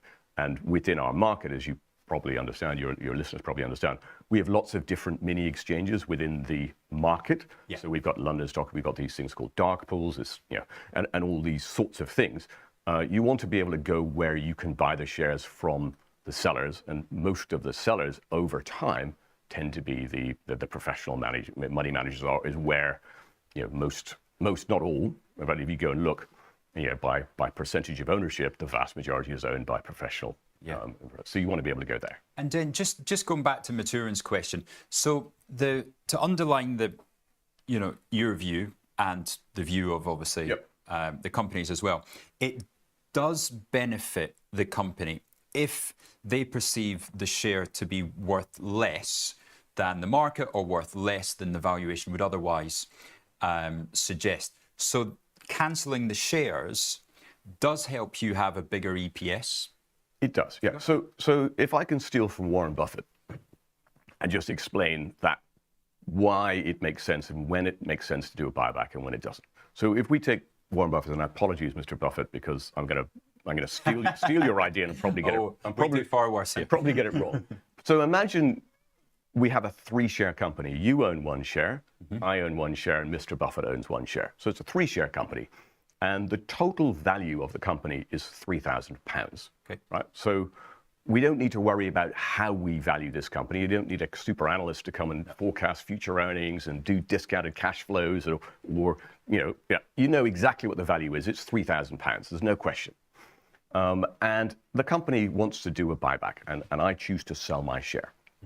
My share has a value, the moment per share value, of £1,000. But the company, says, Mike, we'll offer you £800 and say I really need the money because I need school fees or something like that, whatever it is, and I sell at £800. Okay. What's happened is, and the company then buys that share, cancels it, so it becomes a 2-share company, and I take £800. Yep. What you get left with is a 2-share company, so which has got a market cap of 2 shares times 800 is the price, right? So it's a £1,600 market cap company based off the last price, but it has a value of £2,200. A perceived value. Correct. Now you used to own a third of it. You now own 50% of this, right? You owned 1 share at the start, 1 share at the end, but the value of your share, not the price, has gone up from, your ownership of the company has gone up from £1,000 to £1,100, right? So the point is that if the company, it was the company that bought my share, not you, not Mr. Buffett, the company, if the company buys my share below its intrinsic value or its asset value or its NAV, whatever value process you're using, then it transfers wealth from the seller to the remaining shareholders because you own the share. Now, if we did it the other way around and I agreed to sell my share to the company at £1,200, then the residual company is worth whatever that is, 1,800, and your shares are worth 900 each. Right? So the value transfer happens the other way. Got it. So it's really important at a board level, and I think boards really, really understand this very well, is that if you're going to approve a buyback, you should only approve it at a price which you have reasonable confidence that it's at a discount or at least not higher than the value of the company. And that's one of your main arguments, because so Mike has an amazing LinkedIn that he produces a lot of publications, research, and research would be generous, opinions. But you take real situations where you've seen what the details are and cannot believe that these companies have paid. Yeah, no, it's less to do with, I have no idea what valuation is. I mean, in theory, I know what it is, but I'm not an analyst. I wouldn't be able to tell you if Vodafone is undervalued or overvalued. I wouldn't have a clue. Yeah, or BAT. BAT or anything, right? Yeah. But what I do understand is how to efficiently transact. So maybe I should explain. One of the things I'm very critical of is that there is a subset of structured products which typically investment banks sell to corporates, which are very, very clever and look fantastic, but there are a whole series of tricks. And I mean a whole series of tricks. Maybe I should explain that. Okay, so the key component within all of this process is what is the execution benchmark, which is used to calculate if the execution was better or worse than, and often the profitability for the broker, the fees are arranged from a performance perspective, so that they make more money if the execution is better than the benchmark. And the standard benchmark is what's called the arithmetic average of the daily share price. So if you have £100 million, and let's say you agree it's going to take 100 days to transact, what that means is that you would effectively end up buying £1 worth of shares every day for 100 days. Okay. Now, the important bit is that in the contract, it's very, very clear. It says that we will guarantee an outperformance or a match of performance to the arithmetic average of the daily share price. Now, the arithmetic average or simple average of the daily share price is day 1 plus day 2 plus day 3 plus day all the way up to day 100 is that share price summed divided by 100 days. And that's the arithmetic average. It's a common average that we all think. Now, the trick is that I was looking this up. I'd put it in ChatGPT, how many different averages are there in the world? And it came up with 13, but said there's a whole bunch more. So you've got medians, you've got Bayesian mean, you've got all sorts of averages. The trick is in understanding that. So can I try and explain just the difference and where the trick is from that process? Well, please. Okay, so imagine we've got a super simple, so I'm going to pick a really super simple example. You have £200 to buy in a share buyback. And because this particular share I'm going to pick has extremely high share price volatility, which means the share price might be 50 one day, 100 the next day, 30 the next, right? It's going all over the place. And I'm deliberately doing that just to be able to show you in the maths. And, you agree with your boss, look, because this thing is moving around so much and I have to buy £200 worth, I'm going to buy £100 on day one, and then let's wait a month, say, and then I'll buy £100 of shares on day two. Yep. And you agree with your boss that, okay, what a good outcome would be if you beat the average. Yeah. Okay, so you come to me and I say, I've got a fantastic product for you. Okay, so I understand the problem. You've got £200 to spend. You want to spend £100 on 2 different days. I'll tell you what, I will guarantee you a 1% discount to the average price over those 2 days. Okay. Okay. Deal. Yep. Okay, you're happy with that, okay? Yeah. So just to be clear, if the share price is 98 on day one and 102 on day two, the average price will be 100, and I will guarantee you that I will sell you shares at £99. So you will buy them at £99 per share, 99p, right? So that's a 1% discount. Happy, Yeah. right? Should we sign the contract? Deal. Okay. What I've agreed, and you've agreed with me, is the arithmetic average of the share price. Okay, now let's look at what happens. So on day one, we spend £100 at £50 per share, and I'm going to end up buying 2 shares. Okay? Yep. First of all, let me just ask you, do you think I lost money or I made money in this transaction? Optically, it looks like I lost money, right? Because, the average is 75, and you bought them at 74 and a bit, Yeah. 0.3, whatever the number is. Okay, so the company looks clever. So it looks like this was the average price, and you bought them at just below the average, 1% below. So do you think I've made money or lost money? You as the... Me as the broker. The broker. Guaranteed you this 1% discount to the average. Well, it looks like you've lost money. Optically, it looks like I've lost money. Okay, yeah, I would agree with you. And this is what I was feeling. I only figured this bit out this week. Right. Which I can't believe. I read about this 3 years ago, but I have a sort of a degree in maths, different stories, sort of. So I thought I understand averages, which is the arrogance of knowing stuff, right? So, Yeah. So on day one, I have bought 2 shares. On day two, I spent £100 at 100, so I buy 1 share. Yeah. So in total, I have spent £200 and I've bought 3 shares. What's the average purchase price? It's 66. Yeah. Okay, so I've 0.6, whatever. So I've bought shares at £66 and I've sold them to you at £74. So I've made 11, 12%, whatever that difference is. Yeah, huge. It looks like magic. Yeah. Now, it's because the arithmetic average is not the representation of what you would get if you spent the same value every day for 100 days, or for whatever the number was, or for 2 days. That average is called a harmonic average. Right. Which I'd never heard of until this week. So the harmonic average is generally lower than the... The harmonic average cannot ever mathematically be higher than the arithmetic average or the simple average. We saw this happen because in VOD's buyback, and we track the number of shares every day, they had an average of 16 million to buy a day, and it was perhaps one of your former employers that was doing it.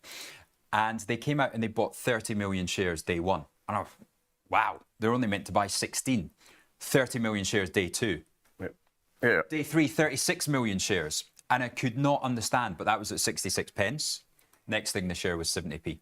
Well, yeah, the point I'm trying to make is that would require predicting the share price. That is, there is a genuine risk in this. This one, I didn't do anything clever as the broker. I just executed, £100 a day at the market price. So the difference between... Sorry, that's why you bought 2 lots of 50. This is why I bought 2 lots of £100. Right, gotcha. Okay? So the point I'm trying to make is that the cleverness in the contracts at their very base level, before you start to add all the bells and whistles, which trust me, these things get super complicated. But before you even start, like the broker, by taking 0 risk, is guaranteed to not lose money. I mean, assuming that the share price is more volatile than the 1%. But if I guaranteed, no discount, but I'll guarantee you can never be, and you said yes, then what I've done is I've basically given you a simple average when I know that I'm going to get the harmonic average. And I know by definition, because of mathematically, it's impossible for the harmonic average to be higher. And I'm buying the light bulb went when when I realised you were promising to buy you were spending £100 a day. Pound is the value. Yeah, if I'd spent shares, it's different, right? But Yeah, so you need because to it's do a a number value, of shares. it's exactly. So that strategy, execution strategy, where you spend the same value every single day, is called a pound cost averaging or a dollar cost averaging. And the correct way to calculate the price at which you will buy the shares is the harmonic average. Got it. Not there. So all of these contracts, of which I don't know what portion, but I'm told it's a very significant portion of the 60 billion pounds a year here, the 250 billion euros across Europe, the $1 trillion in the US, use this benchmark, which is the mathematically incorrect benchmark for a dollar cost or pound cost average price. Right, so I don't know how you feel about this process, but when I figured this out, I felt a bit cheated. I'm like, okay, well, the guy just cheated. His or her understanding of the fact that it's like, if you ask me what's a Bayesian average, I wouldn't even know where to start. I just don't know. But because I don't normally do this stuff, they've taken advantage of my ignorance for no risk as the starting point, and then they build risk onto it and all this sort of thing. But made it look good. So I think there's a problem coming in the market because of this sort of stuff. Because the amount of money we're talking about is enormous. I mean, genuinely enormous amount of money. Now, Mike, you've got a website. We're going to have to dash, but if we can just show the website there up, and it is candorpartners.net. Yep, candorpartners.net. And people can add you on LinkedIn. And if I can make a wish, if you're a company board, I genuinely think that you need help insofar as an expert sitting beside you who understands some of the way execution, because if I can't predict what will happen, but it doesn't take a rocket science to figure out that there could be some legal action coming at some point in some way. And I think it's the board members who are technically at risk for this stuff because, they are unwittingly they don't know the right questions to ask. And so my business is to try and help boards and investors in companies make sure that when a company is trying to return capital to its shareholders, as much of that capital returns to the shareholders and improves shareholder return, and less of it goes to the intermediaries who, whose game it is to try and extract as much of that value as possible. So that's my business, and I would love to be able to help. Michael, thanks so much. Thank you very much. Watch Trade Live with IG weekdays from 7:30 a.m. on our brand new YouTube channel at Trade Live with IG. As well as the live show on our new YouTube, you will find our full beginner's course to trading options, daily YouTube shorts of all the action that happens after the show is finished, and Trade of the Week and Psychology of Markets. And don't forget to hit those like and subscribe buttons for more exclusive trading content.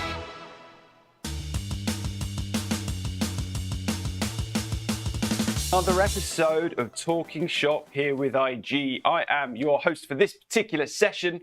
I'm Luke Moore. It's lovely to be here. And I've got Mini-Me with me this morning. Exactly, the other half of the Moron Trading Show. So look, the Moron podcast is commissioned. We're back for a second episode. And I think this one's going to be quite interesting. So we've used AI on desk now, for quite a while, probably for the last year or two. Specifically, I think we've kind of dived into much more in the last 6 months. And I know it's something that gets bounded around all the time. But in reality, how do people use it? Okay, exactly. I think if you speak to the average person on the street, they know what AI is, they've heard of ChatGPT. But actually, in the case of using it, I don't think adoption's anywhere near where it could be and what people can use this technology for free to help them out with. Yep. So what I wanted to do and what we wanted to set this up is, how do we help you? How do we give you the foundations on a couple of models, a couple of tools that are free to use? How do we use them? Specifically, how can you use them to help your trading? That's the most important part. How can you take these tools and use it as your tech stack? How can you set yourself up and stand up against the big boys, right? And the most obvious one is a commercial benefit. Bloomberg's are $24,000 a year per terminal. A Perplexity Pro license, if you need the Pro license, I don't necessarily think you do, we're going to talk about that, is $20 a month. Yeah. So, convert it to pounds. It is such a massive saving. The ability to access information and run calculations is just unlike anything I've seen in the finance sector. And we wanted to talk about it. Yeah, and you guys are in good luck because you got two AI nerds talking about it. Luke and I, we always go sort of back and forth with the latest thing that we found, and oh mate, look, I tried this out and this is what I got. But now we're taking everything we've learned from our sort of obsession with AI and mixing it with what we know about trading, and having this cumulative knowledge and sharing it with you guys. Yeah, exactly. And we didn't use AI to get dressed the same as each other. No, that's just our chemistry. We're in sync. That's just a total accident. So how are we going to frame this conversation? We're going to start by talking about the tools, right? So I'm going to give you 2 tools that are free to access, and you can look at it now. We're just going to explain the differences on why I would use one versus the other and what the benefits are. Then we're going to talk about actually how you can use it. And then we're going to talk about how hedge funds use it. And so what we know about the institutional market, money managers, funds, pensions, how they're using it and what kind of results they're getting. But to frame that, the reason why we're having this conversation today is I met a client the other day. In fact, I was talking to a client who listened to the pod on stops, the one that we did last, the first Moron The podcast. first Moron Trading Show. First Moron Trading Show. Something good came out of it. We did a session on stops, and obviously we talked about using the average true range as a way to set a stop loss. My client took that. He was already using a coding base. So he used, as a bit of a mechanical trader, he was using ChatGPT to help him write code, to then backtest the strategy, run it through TradingView, which we have access to on their Pine script, introduce the average true range, and it improved his backtesting performance. And so day one, something that we did on the pod helped. But the interesting thing there was using ChatGPT. Yeah. And I just thought, wow, one, I'm glad that we've had a bit of impact, fantastic. But 2, how easy or how accessible has the ability to backtest and write coding systems become at the blink of an eye. So we're going to talk about 2 models. What models are we going to talk about? We're going to talk about my favorite French farmer, Claude, also known as Anthropic, which is the company behind it. Mm-hmm. But then the one you and I have a particular weak spot for is Perplexity. We are big Perplexity fanboys, and what we believe, or I believe at least, is the best search engine out there. Yeah. And we're going to sort of look at how we can combine these two. I think that's something that a lot of people are, starting to realize. We realize that just using one is often not sufficient. You can use one for one purpose and then another for another purpose. And that's what we're going to discuss, how we can combine Claude and its functions, and then getting the most out of that with Perplexity and the finance offering that they have. Yeah. Okay. So let's start with Perplexity then. So for someone that maybe has a basic understanding of what ChatGPT does, you can ask it questions, it gives you answers. What does Perplexity do?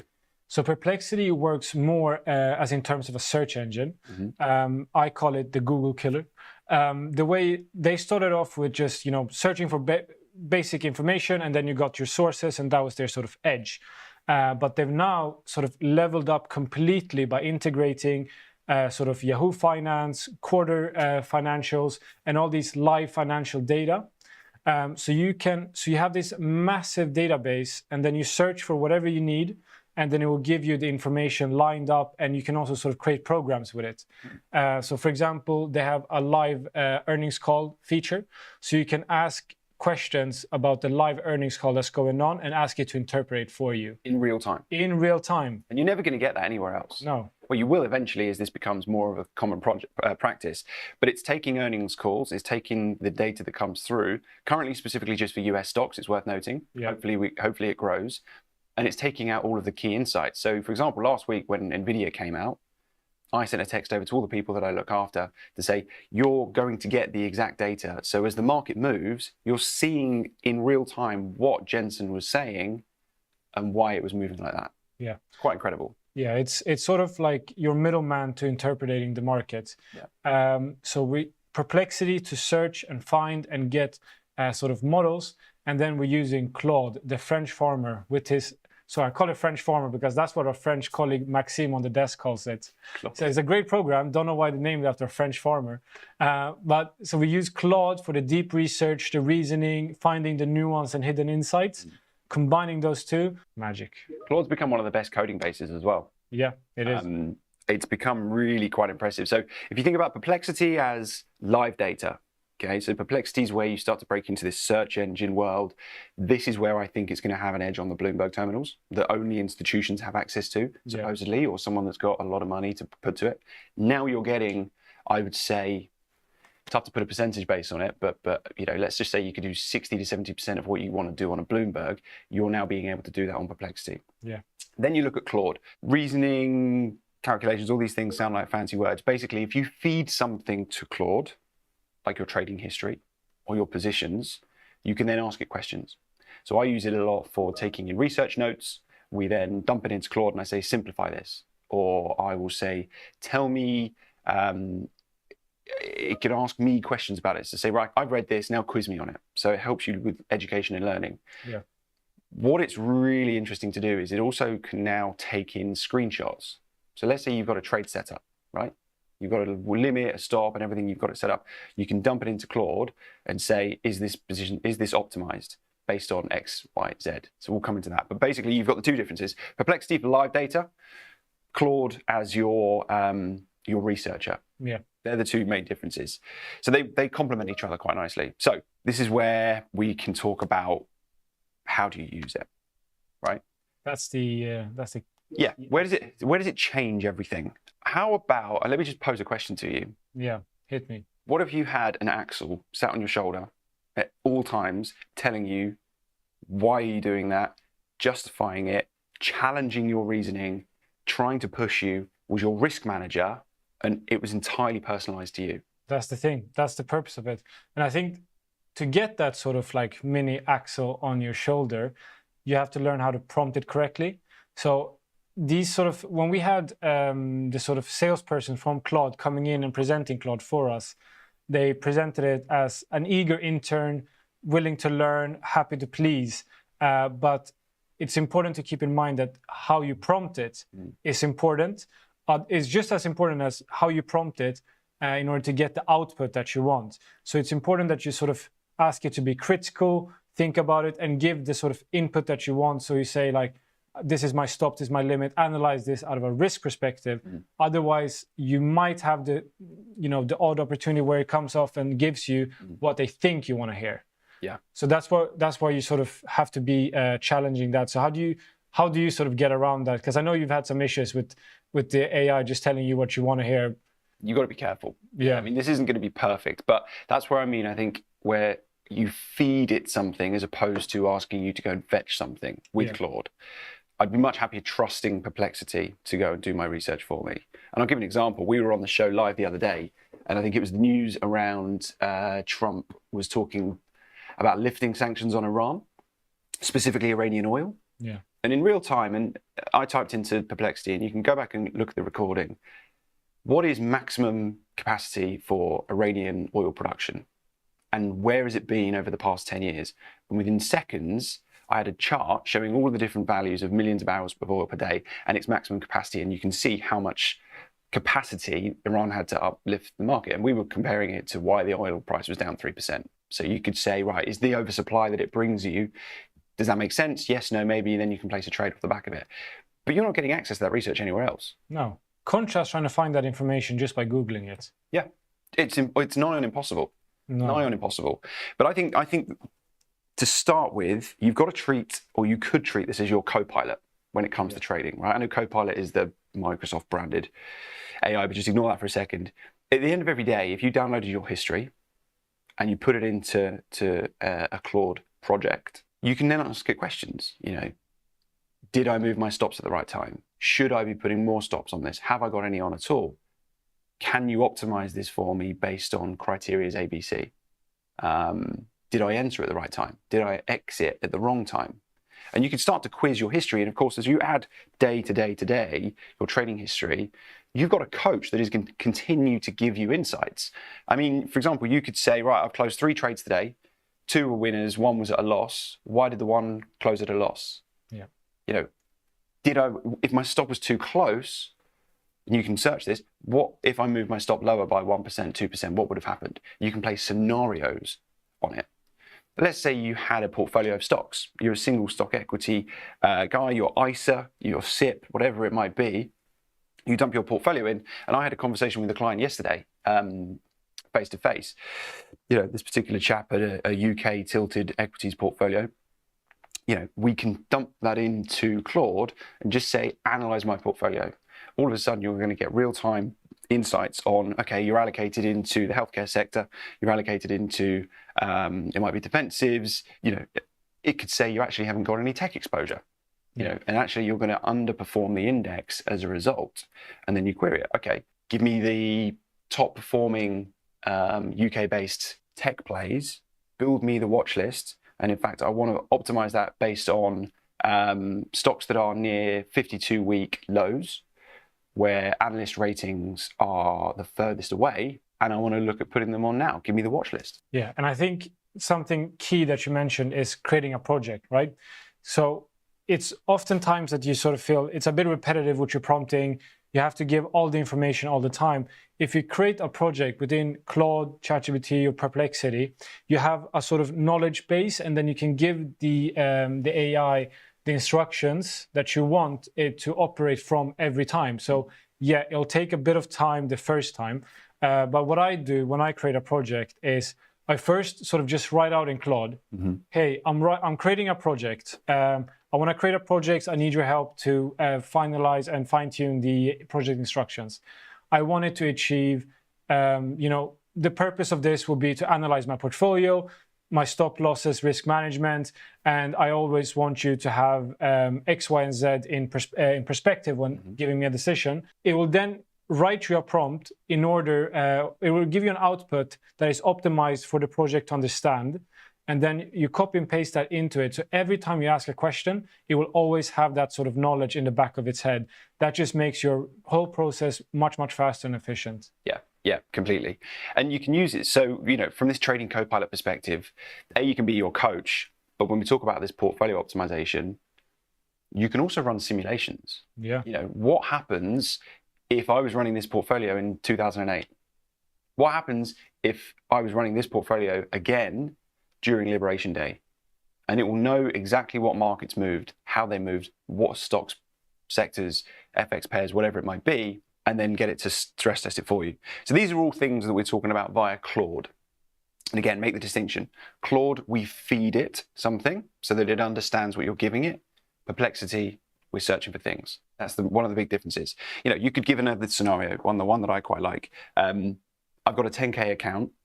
I want to take 2% risk. You know, we go back to the episode where we start to talk about the maths on this. Yeah. I want to take 2% risk in these 3 sectors. Plan my risk management strategy, and it will give you these questions. It'll probably come back to you and ask you more questions. What's your holding period? Do you want to hold any risk overnight? Would you like to hold risk over the weekend? And you can keep talking to it, and it will keep giving you tips. And it's just it's quite incredible. Yeah, that's something I always add to my project instructions. You sort of tell the LLM, always be critical, always ask clarifying questions. That way you fine tune it. Because you don't want a yes man LLM. You want someone who actually gives you insights. But yeah, I was actually looking at, so I had a client who called in the other day, and he was saying that, I think that we're going into a recession, American recession, etc. What sort of stocks perform well in a recession? I prompted Perplexity saying, which stocks performed best during the 2008 financial crisis? It gives you a complete and total breakdown. And then you ask, okay, which stocks are have the similar characteristics of today in the S&P 500 or the US tech, or even in the FTSE. So I think that's what it's really to be used for, giving you that information and then pushing it into Claude. Yeah, I mean, let's use a more recent example. So there's a Perplexity. For those that trade on a desktop, there's a Perplexity Chrome extension, so you can just click on that and it will give you a little prompt box. So you don't even have to go to the Perplexity website. And you could say, right, I like the story that broke last week where Trump was going to talk to lifting the restrictions on nuclear energy. Okay, I remember having a conversation with a client. What stocks should I look at? Yeah. Type it in. What stocks could benefit in the US if nuclear energy is lifted? Give me 10 stocks. Come straight through. You're getting Oklo, you're getting Nano Nuclear, you're getting Constellation Energy, all these names that come up. And these may be names you've never heard of before, but now you've got the basis to take those names and do more research. Exactly. It doesn't tell you exactly, you don't want an LLM to tell you, do this, do that, right? You want to have your own reasoning and everything applied still, but it gives you that sort of starting point, right? You don't start with a blank page. It gives you that first, word on the paper, and then you take that information and you have the basis to build upon it. But yeah, I mean, as always, you need to sort of build your own understanding. It will give you an objective description and analysis. Then you, of course, as a trader, as an investor, have to look into and see, okay, which one of these fit my risk appetite, fit my analysis best. But what it does, it sort of cuts the time process for you to make that research and find those by 95%. Yeah, and I guarantee that everybody listening to this will have questions about the stocks that they own, about the sectors they're invested in. Another conversation I had with a client yesterday who's got several investments in oil and gas businesses. So UK listed oil and gas businesses. Clearly they look at the North Sea. The North Sea has been kind of slowly, been beaten up and spat out, no money being spent on it. You could be a hedge fund analyst and you could spend time traveling to kind of Aberdeen in the North Coast. You could go and talk to all of the operators to find out, what are the maturities of the wells, how much capacity is left, what are the runtime, what is the cost of a barrel of oil to pull out over there, what is the lead time on getting things delivered. Or you could type it into Perplexity, all of those questions, and they said that they built a map effectively with all of the different oil locations, all of the different drill locations, and it graphically gave kind of almost like a tank of oil, kind of how full or empty is that particular well. It's insane. That's insane. It's insane. And you can get all this research, and you've got to be slightly inspired by, questions you're having, conversations you're seeing. Maybe you've read a news article on our platform about the nuclear energy or about oil, and you can sit it in there and you can have a look and you can do this research. It's quite incredible. There is something to be noted on. You've mentioned the prompts already, and that's really important. So getting your prompt right is really important. So a simple one: should I buy Tesla? Good prompt, bad prompt. Horrendous. Why? Because it's too broad, right? You're not specifying anything. Should I buy Tesla? Are you buying Tesla for a long-term investment? Are you buying Tesla for an intraday trade? You're not giving it enough information to give you the answer you're looking for. If you just say, should I buy Tesla? It'll give you, Tesla is a robotics and electric vehicle company, blah, blah, blah, and it'll give you all that information, but it won't give you anything actual concrete that you can use then as an actionable insight. That's what I think. So how would you generate a prompt? Okay. So what do we think? Tesla's the kind of the long run Tesla is the story around robotics, the story around energy, the story around the AI story. Okay. Yeah. So what do you need to know, looking at Tesla's price today, wherever it might be? What do you need to know as an investor, or what would you like to know? So here's the difference. If I'm looking at this as an investor, or if I'm looking at this as a trader, my prompt will be quite different. So if I'll be looking at Tesla as a trader, I would say look at the 52-week range of Tesla, see what the analyst expectations are for short-term, medium-term, and long-term. I'd also ask to see the sort of volume, market movement, and I would ask it to take all this information. So I would list the sort of 5 things that I wanted to give me insight on, and then I'll say, take all of that, give me all of that information, and make the judgment if Tesla is a buy, hold, or a sell. And then from there, I would take that, I would have that sort of information given, I'll dash it into Claude, and then I'll do a thorough analysis, and then I'll ask it for entry points, exit points, and to have that sort of completely set up for me. And then if I would look at it as an investor, I would say I'm looking for a long-term play in Tesla. I believe that Tesla is going to do well due to the robotics and the AI and the self-driving cars. Can you analyze the competitors in the segment? Can you let me know how Tesla is predicting that the cash flow and the benefit of the stock will be? And then give me that insight to tell me if Tesla is a good or a bad long-term play. Nice and simple then. Yeah, nice and simple, nice and simple. Yeah, just straight to the point. I'd look at it a little differently. I mean, I want to know what part of that share price is currently being assigned to this robotics growth. So That's what everyone's talking about, yeah. Yeah, I'd say, like, you know, given the share price currently and what we know about Tesla's earnings and forecasts of its share price, how much of that is currently being allocated to this growth story? What are the assumptions that it's being made now? What are the risks to the robotics story? What am I missing? And what does it look like in 1 year, 5 years, 10 years? And you start to think about these things. And of course, as you build up this conversation with a Perplexity, it's going to be pulling in more and more information.